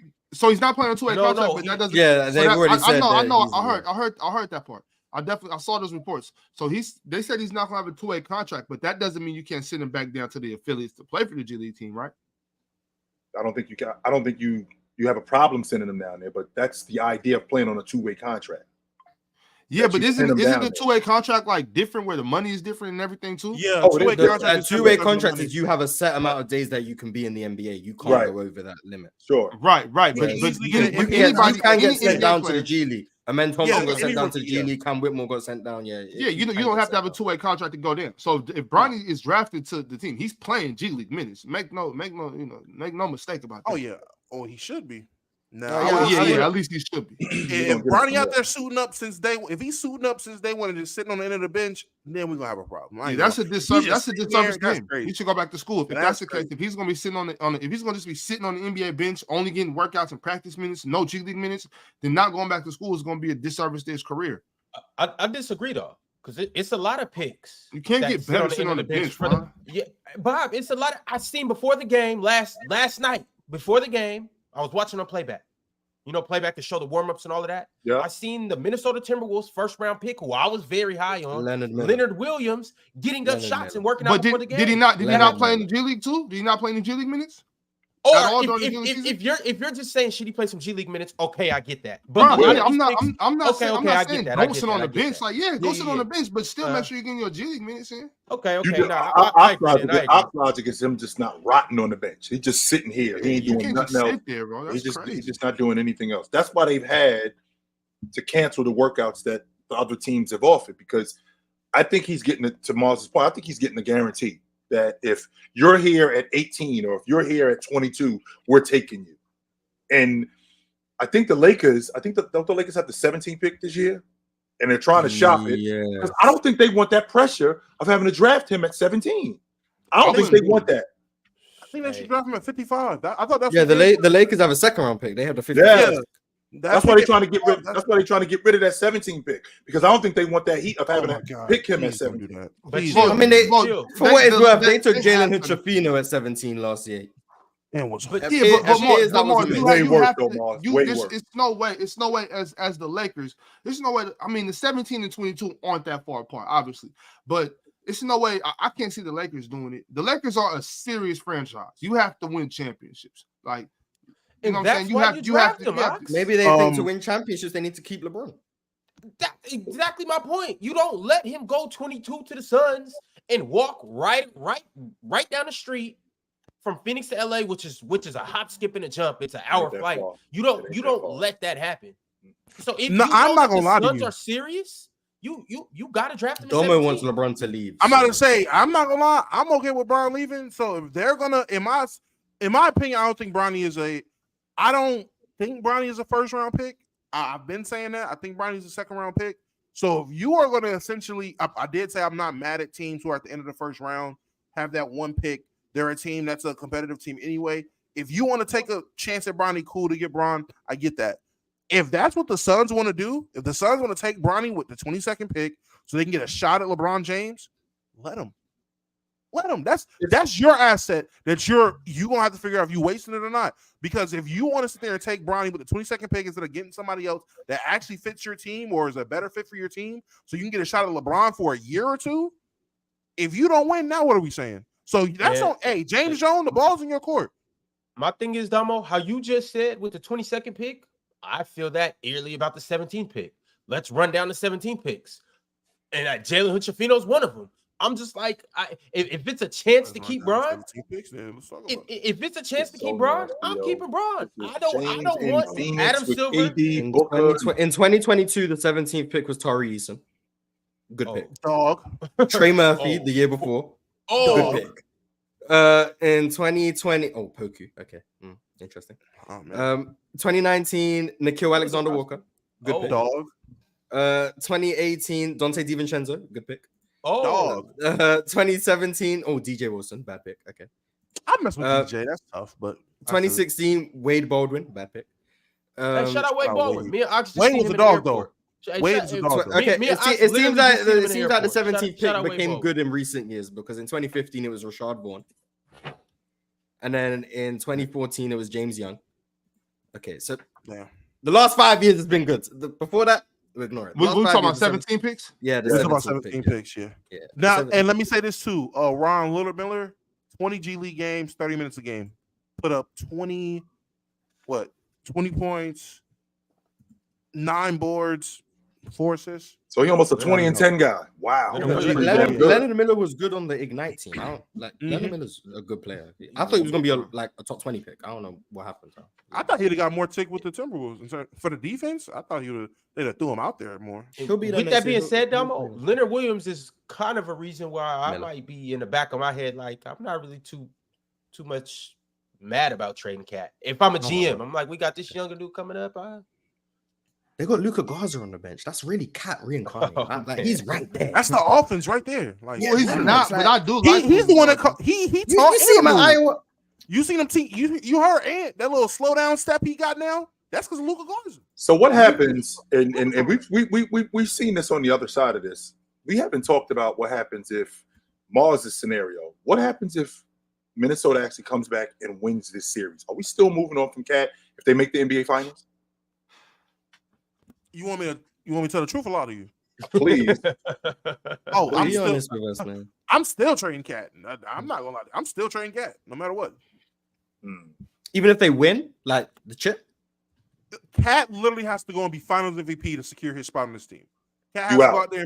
He has to be the best player in the Finals. Cat, you heard it. Go get that Finals MVP. That's what it will take. Because if he goes out there and we're still led by Ant, Mike Conley, slow-mo off the bench, Rudy defense, and then we're relying on Cat to just shoot 2 for 20 still, I'm not moved by that. He has to go out there and be dominant. He has to be the best player on the court. He has to show me that this is not a fluke. He has to play a whole series as a Finals MVP for me to be like, all right, bet we can keep him. I'm down to keep him. Other than that, get his ass out of here. I believe in you, Cap. You can get it done. Yeah, I'm just going to be curious to see what's the reaction when we hear, and the pick is in.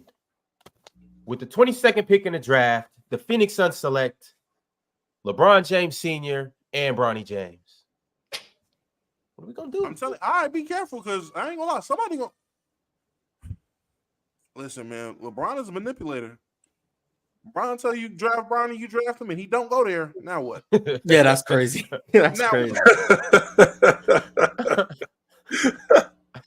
He looked, do I really want to go and be the point guard for Book Bill? Oh, yeah, he would be the point He guard. would be For the down series. with the point guard. He'd be the lead He'll be guard. one. Oh, They might win the chip. Yes. Oh my! Hey, I'm here for it. James at the one. Book at the James at the one. Book and Bradley Beal on the wings, and KD at the 4. And who we got at the 5 with Grayson Allen coming off the bench as your long ball It shooter. would still be Nurkic, right? Yep. I'm disloyal to the king. Nigga, I am a Laker fan first. I have said this. I am not a LeBron fan first. I'm a basketball fan first, Laker fan second, LeBron third. Honestly, Lonzo Ball and Luka third, and LeBron is after that. I don't think Still the my Lakers. glorious king. I But don't think I'm the a Lakers- Laker fan first. Damo, I don't think the Lakers risk losing James to Phoenix. I don't think that they do it. I don't. Is this not tampering in some regards? 100% it is, Mars.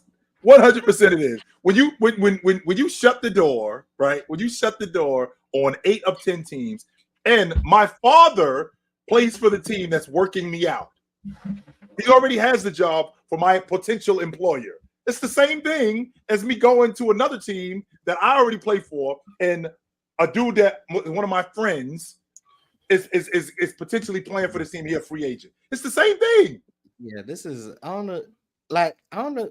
There's gonna be some. You're manipulating the system to get. There's gonna be. Yeah, there's gonna be some punishment for this. Sure. 100%. This is tampering. That's not gonna be punishment. There's not gonna be punishment for it because they didn't punish D Wade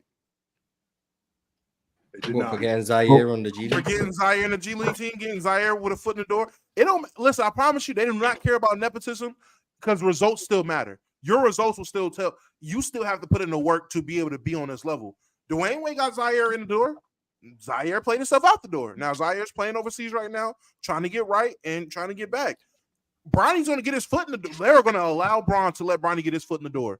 It is. If he stays. I agree. I'm calling it it. tampering of the LeBron James free agency factor playing into the draft pick. 100%. Like, I don't think Phoenix take Bronny, and I might be wrong.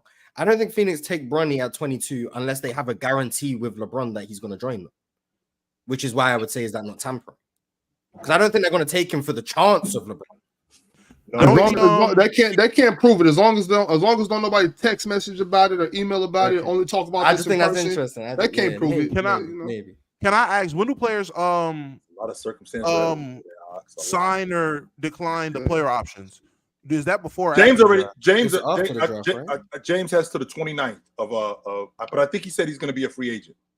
I think he's already The 29th I know today Rich- or the 29th I know of Rich June? Paul said he's going to be.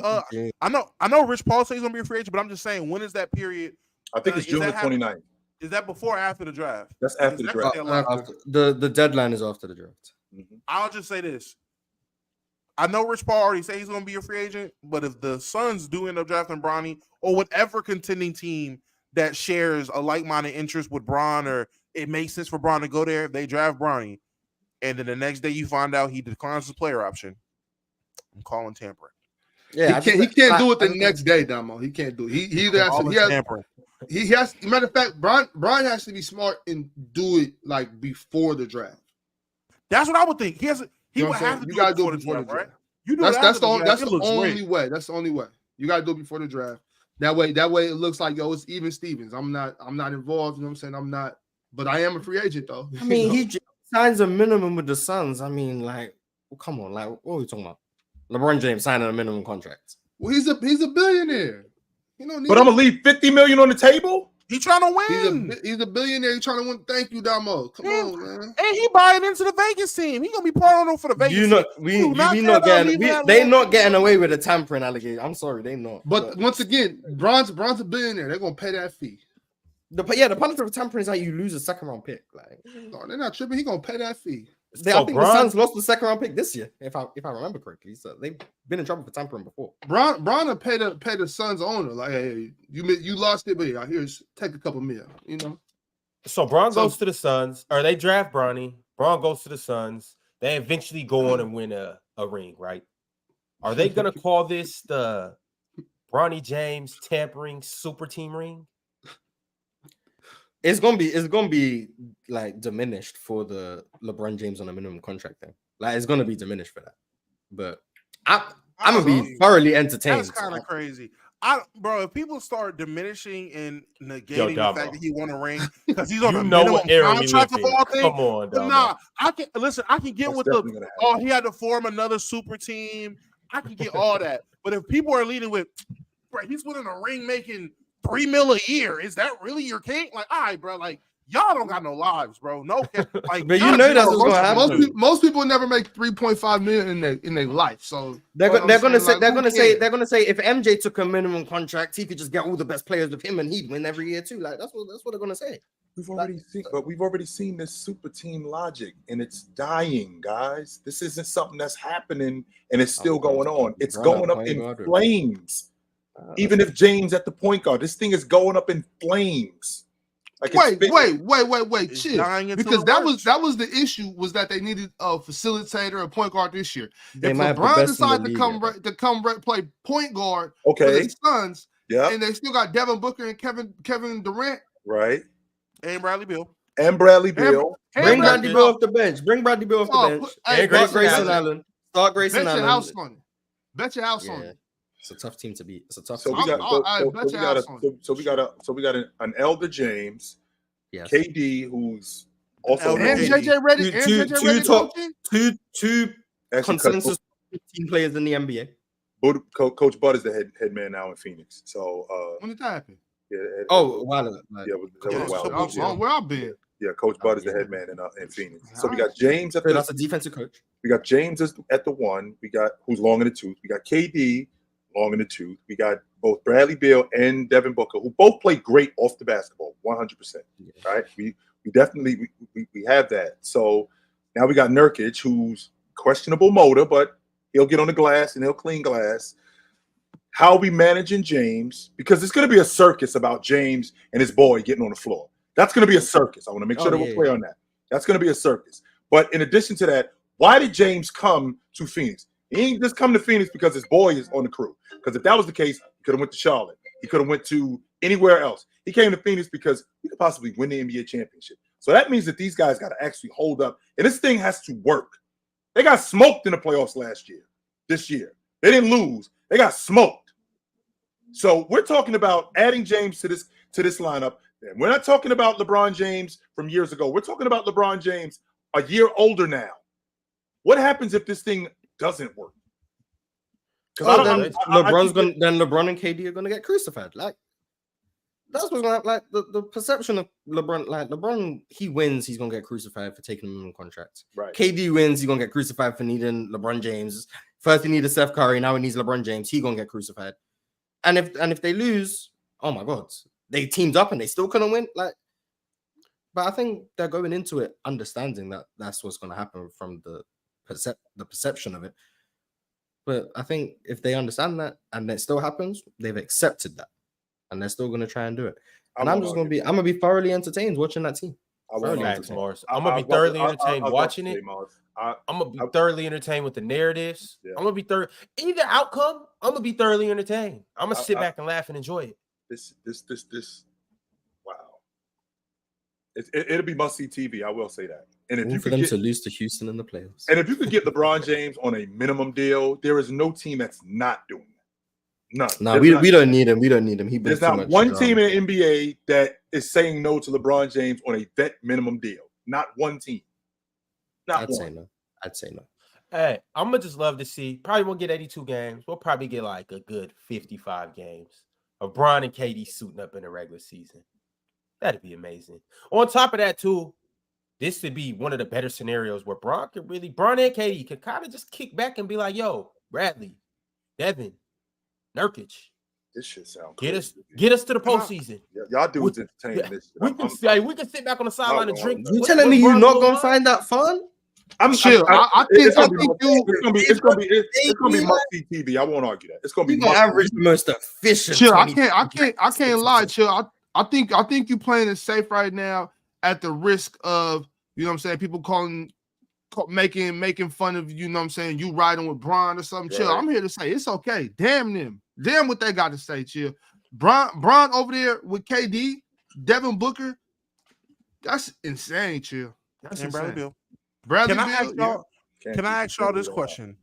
What's up? Which son would you rather be? Would you rather be Bronny James or would you rather be Marcus Jordan?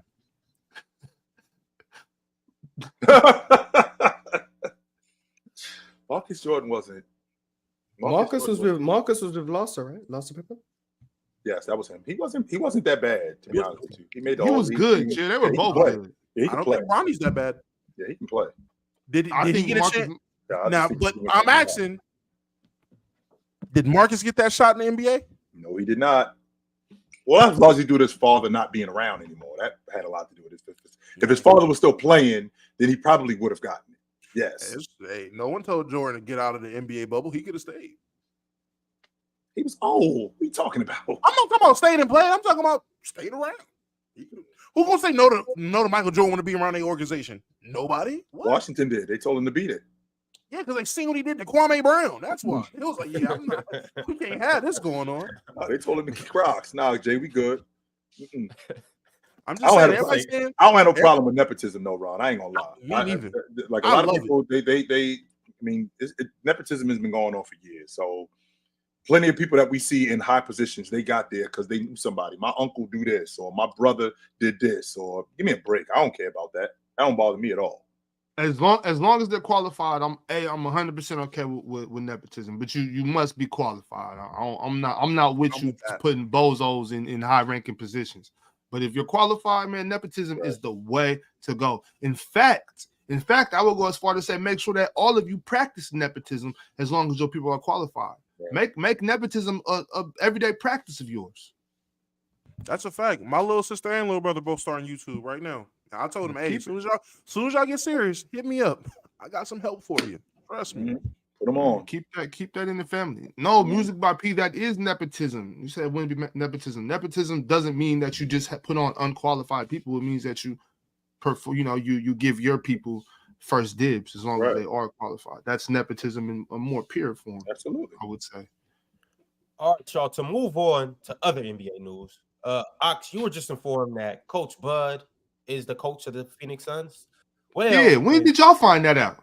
How come nobody told me? A couple weeks ago. He even had like his introductory press conference and everything. And we talked about it up here? I don't think so. Briefly. I think it was mentioned. But this morning, Coach David Fizdale also signed as an assistant coach to that coaching staff. Oh, he's staying there. Feel about this. Also, doesn't Fizz and Bron got a relationship too? Who? Coach Fizdale and Bron? Yeah, he was in Miami. He was in Miami. Yeah. Remember Bron was pushing for him when he got fired or something like that? Well, Fizdale was there last year, so he's coming back. He was on the Lakers coaching staff with Bron too. He was in Phoenix with Vogel last year. Sure. Yeah. Mm-hmm.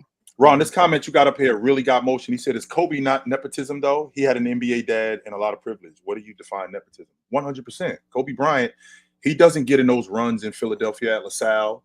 He can't just walk into it as a 15, 16-year-old without his pops vouching for him. Was he nice as hell? Hell yeah, he was.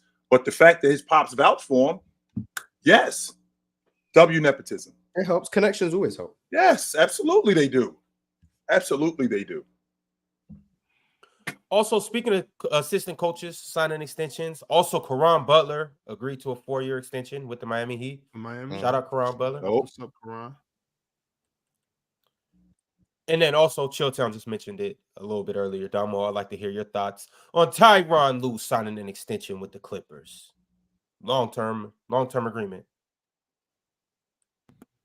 More years of sadness. Like what? I don't. Whoa, more small ball. It's the Clippers. It's the damn Clippers, man. I don't care. Get out of the West next year, man. Yeah, hey, man, they've been trying to get out the West. This actually makes 12 years. When did Chris Paul get there? 2012? 2012, yeah. So this makes 12 years since they've been scrapping and clawing to defeat that narrative that they're not the flippers. They came Still close. are. They came close. So close, but so far. Every time. All right, y'all. We got some super chats. Before we do that, Mars mentioned it earlier that he was turned up in the group chat. Y'all need to come turn up in the group chat too. Join the Telegram sports community. We talking all things hoops, football, baseball, boxing, MMA, et cetera, et cetera, et cetera. Jalen and earlier in there talking about the bets that they place all day, every day. And y'all come join it and have a good time. It's pinned at the top of the chat. Click on that. Become a member. It's a free 2-week trial. Enjoy it. Enjoy it. Also, too, it's a QR code right under Mars that you can scan, and it will take you to playerschoicemerch.com. Scan that. Go to PC Merch. Grab you something nice, or at least just check out what we got. At least do you some window shopping. Also, like the video if you haven't liked the video. Shout out to all of our members. Shout out to our new subscribers. And last but not least, shout out to Jay King. He's a part of the Hall of Fame members. He's in the Hall of Fame tier, so got to show him some love. Shout out Jay King. Our Hall of Fame, or King J. Yeah, our Hall of Fame harder to get into than the Pro Basketball Hall of Fame. Man, that means you're in, exclusive, prestigious, prestigious category. It means a little bit more. Means a little bit more. All right, y'all. Speaking of Hall of Famers, Will Hall of Famer, even though he's not in the Hall of Fame tier, he's been a member for 8 months. He said Aaron Baines on the rafters was the worst hands I've ever seen. He can shoot it though. Yeah, Aaron Baines became a shooter. Like it was great. Like he can shoot it. Shout out to him. He was Brook Lopez before Brook Lopez for him, man. Shout out to Aaron Baines. Gavin Martin said Darius Garland would be the perfect fit for the Wolves. Why would he be perfect for the Wolves? What about Darius Garland suggests that he would be great for the Wolves? Is he a great defender? Because that's what they're looking for. And in terms of buckets, I think he a bucket getter. I won't argue that. But also, how about him now also playing with another elite scorer, because that's what he was doing in Cleveland, playing with Donovan Mitchell. So now he's doing it again with Anthony Edwards and another big in Cat. So what are we turning Darius Garland into? Are we turning him into now a traditional point guard where all he's doing is distributing and he ain't getting buckets and he's a defender? We doing that now? So what are we doing with Darius Garland? This is just like the more I hear this stuff, this is where I realized that like the perfect point guard for like every team in the league is Lonzo Ball before he got hurt. That's all I hear. Like he just fits everywhere. That's why Chicago went the way that they went when he got hurt. They threw a monkey wrench in everything that they was doing. Everything. He got a meniscus transplant. So I've never heard of that. I didn't even know that was possible. Yes, they do that all the time. And all the time. Listen, what I'm saying is like all the time. What I'm saying is it's now becoming a thing. Like when your people's ACLs get replaced by another ACL from a cadaver. Yes, that's been going. Yeah, that's been going on. Yeah, I hope that's it dead works. niggas. Yeah. I hope it works. Mm-hmm. That doesn't sound like the recipe for success. I'm sorry, but maybe. I don't know. Yeah. It's so many questions I want to ask, but I'm not even gonna go there. All right. Ray Star said Chilltown. For you, who is the best player to not make an all-defensive team? Can't say Sean Marion or can't say Wes Unseld. Even though he did make the all-league defensive team, I think he should have been on it more. That's Gerald Wallace. I thought Gerald Wallace was a baller on the defensive end. He could definitely defend. He could definitely defend on the defensive end. The fact that he only made the all-league defensive team one time, like he was a dog defensively. He could beat guys to spots. He was real good at closing out. He was really good in transition as a defender. Yeah, I was surprised that he wasn't an all-league defender more. Morris, he got busy with us too, Morris, not just in Charlotte. Yep. He was a Sacramento favorite. We love. I mean, I know he got way. I know what he did over there, but we loved him in Sac though for sure. The answer is Jonathan Isaac, but what he was doing out here, y'all never understand that type of love we had for that man when he was going crazy. Yep. Y'all know what it's like. He make an All NBA team? Or am I bugging? I don't think he made an All NBA team. I know he made the all-league defensive team once. I do know that. Oh, well, maybe I made that up. Russ too. Russ is another guy who. Yeah, he was an all-star, still champ, all defense. He made no All NBA. Okay. Yeah. All-star. Shout out. All right, keeping it lit. LaFlame said, "Do y'all think any of those Boston or Bron Cavs teams would beat this current Celtics team in a series?" None of the first stint, like none of 03 to 2010. 09, they couldn't beat this. He's as good as James was. They couldn't. I don't think that they could have. Nah. I don't think they could have beaten this Celtic team. I mean, it would have to be 16 and 17 would be the years, right? Those are the only years you can give them. 16 and 17. Unless you assume 15, they don't get hurt, but that's kind of interesting. But 16 and 17 would be the years of the argument. I think the 17 Cavs defense was probably too bad to win. The 16 team could beat them though. 100% they could. I'll give them a shot, yeah. I think the 16 team could beat them. With James, how good he was, with Kyrie Irving, scorching Steph Curry the way he was, yeah. Liban Ahmed said, "OG, what were they saying when Cornbread MVP?" Finals MVP. They weren't saying much. They weren't saying much except the fact that the Celtics are back. The Celtics are back. Nobody was talking about Cornbread being better than Bird. Nobody was talking about him being the face of the franchise. The Celtics are back. We got this young guy in Larry Bird. We got a rookie in Kevin McHale. We got Robert Parrish, who, by the way, a lot of you guys don't know this, but he was a throw-in. Robert Parrish was a throw-in for that Celtics team on a trade, right? So they weren't talking much about Cornbread being the face of the and he had already been in the league at that point for like 5 or 6 years. So they weren't talking much about him being better than Bird. No, that was not going on. Biggs said, "You got to be able to catch the ball first." Facts. Right. And he doesn't. WAD said, "Run Gobert at point guard." Also, dub host. No. I'm here for Gobert at point guard, though. Maybe in the Olympics. Yeah, maybe in the Olympics. And Killian Hayes is on the French Olympic team roster. Is he? Yeah. So respect Killian Hayes. I'll be interested to see him. I'll be interested to see him because somebody telling me that Killian Hayes looked like Jordan over in the Euro League. I don't know how true that is, but he was all right, but he played with Berlin. Oh, he got picked up. Alba Berlin. Yeah. Oh, okay.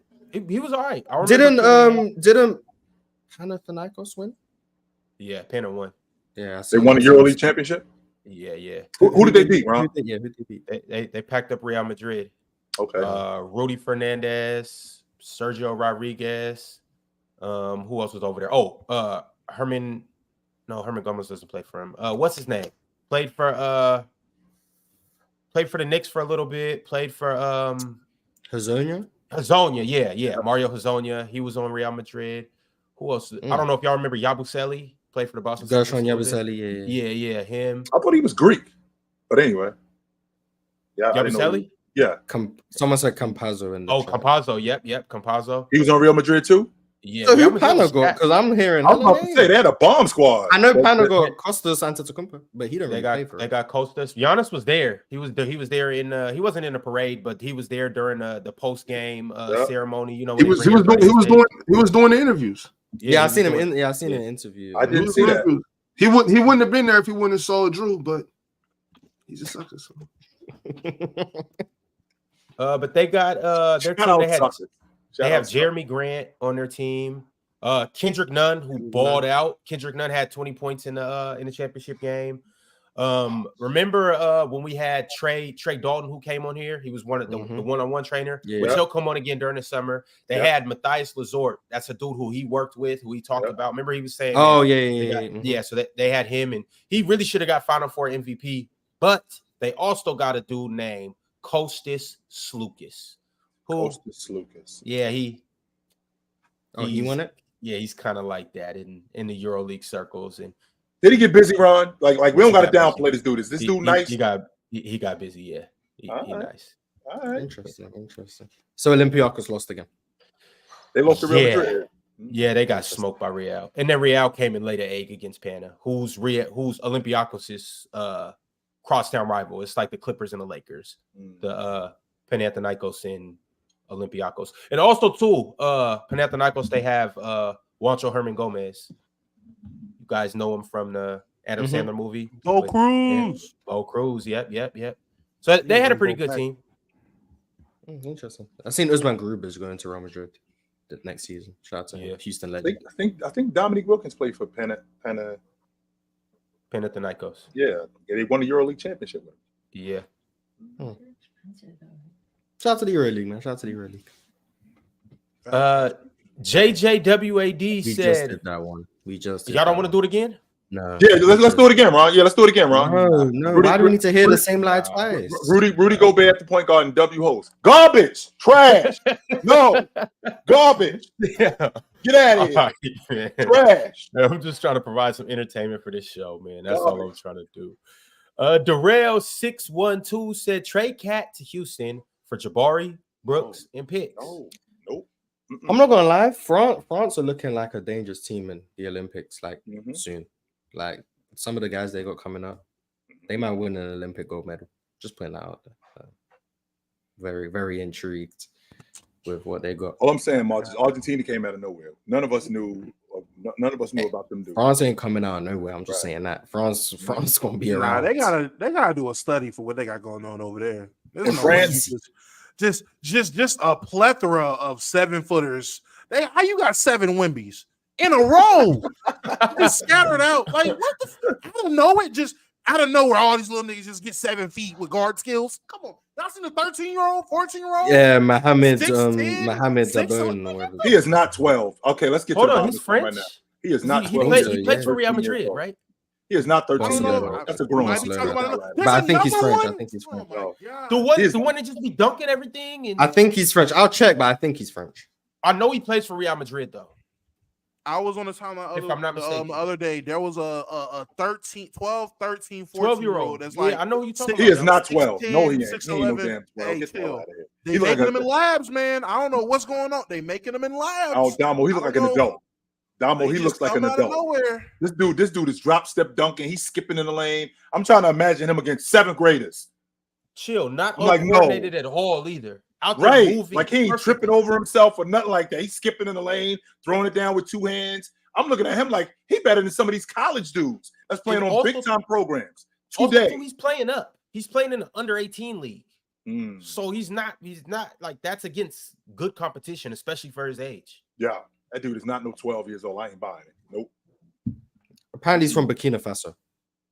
From where? Africa. Bikini Bottom. Okay, buddy. I'm serious, Mars. I really don't know where that is. It's in Africa. But I'm seeing a lot of people in chat saying they just poaching Africans, and if that's the case, I mean, I'm gonna say Embiid, Francis Ngannou, like this isn't a new thing. That is very accurate. They probably are just poaching Africans. You think France and these other countries only colonized Africa for? Do you think those are the only natural resources? People are natural resources too. You know what I'm saying? They are robbing the motherland of not only gold, cobalt, all types of uraniums and EMs and stuff like that. Basketball players too. Athletes too. But yeah, I'm not gonna lie. Robbing is crazy. Robbing is crazy. Is it robbing or giving a better life? crazy. But it's what it's yo, what. we might- Hey, bro. I might have to hit the move on I button. gotta bounce. Hey, you know Later, you hit big the eye. move on button like this. Later, big All guy. right, That's- chill. yeah, All right, that's Mars. crazy. All right, What was that? All right. Ngannou was working in sand mines as a kid, like literally just scooping salt and sand. Literally, this is a story. Scooping salt. That's why he's so damn big naturally. Literally scooping salt mines since a child. Who we He talking about? had to go to France to get a better Francis life. Like Ngannou. shit. Francis UFC Ngannou, the guy that became heavyweight champ, then started doing boxing. Oh, Just that got dude? knocked Yeah. out by Anthony Joshua. Yeah. Freak of nature. But literally had to move to France to have a better life. I don't know Embiid's whole backstory. Can assume some similar type of ordeals where, he was doing one thing, playing soccer one day. Luka Balmute see him. I think you got a spot in France. Goes to France and learns how to play basketball.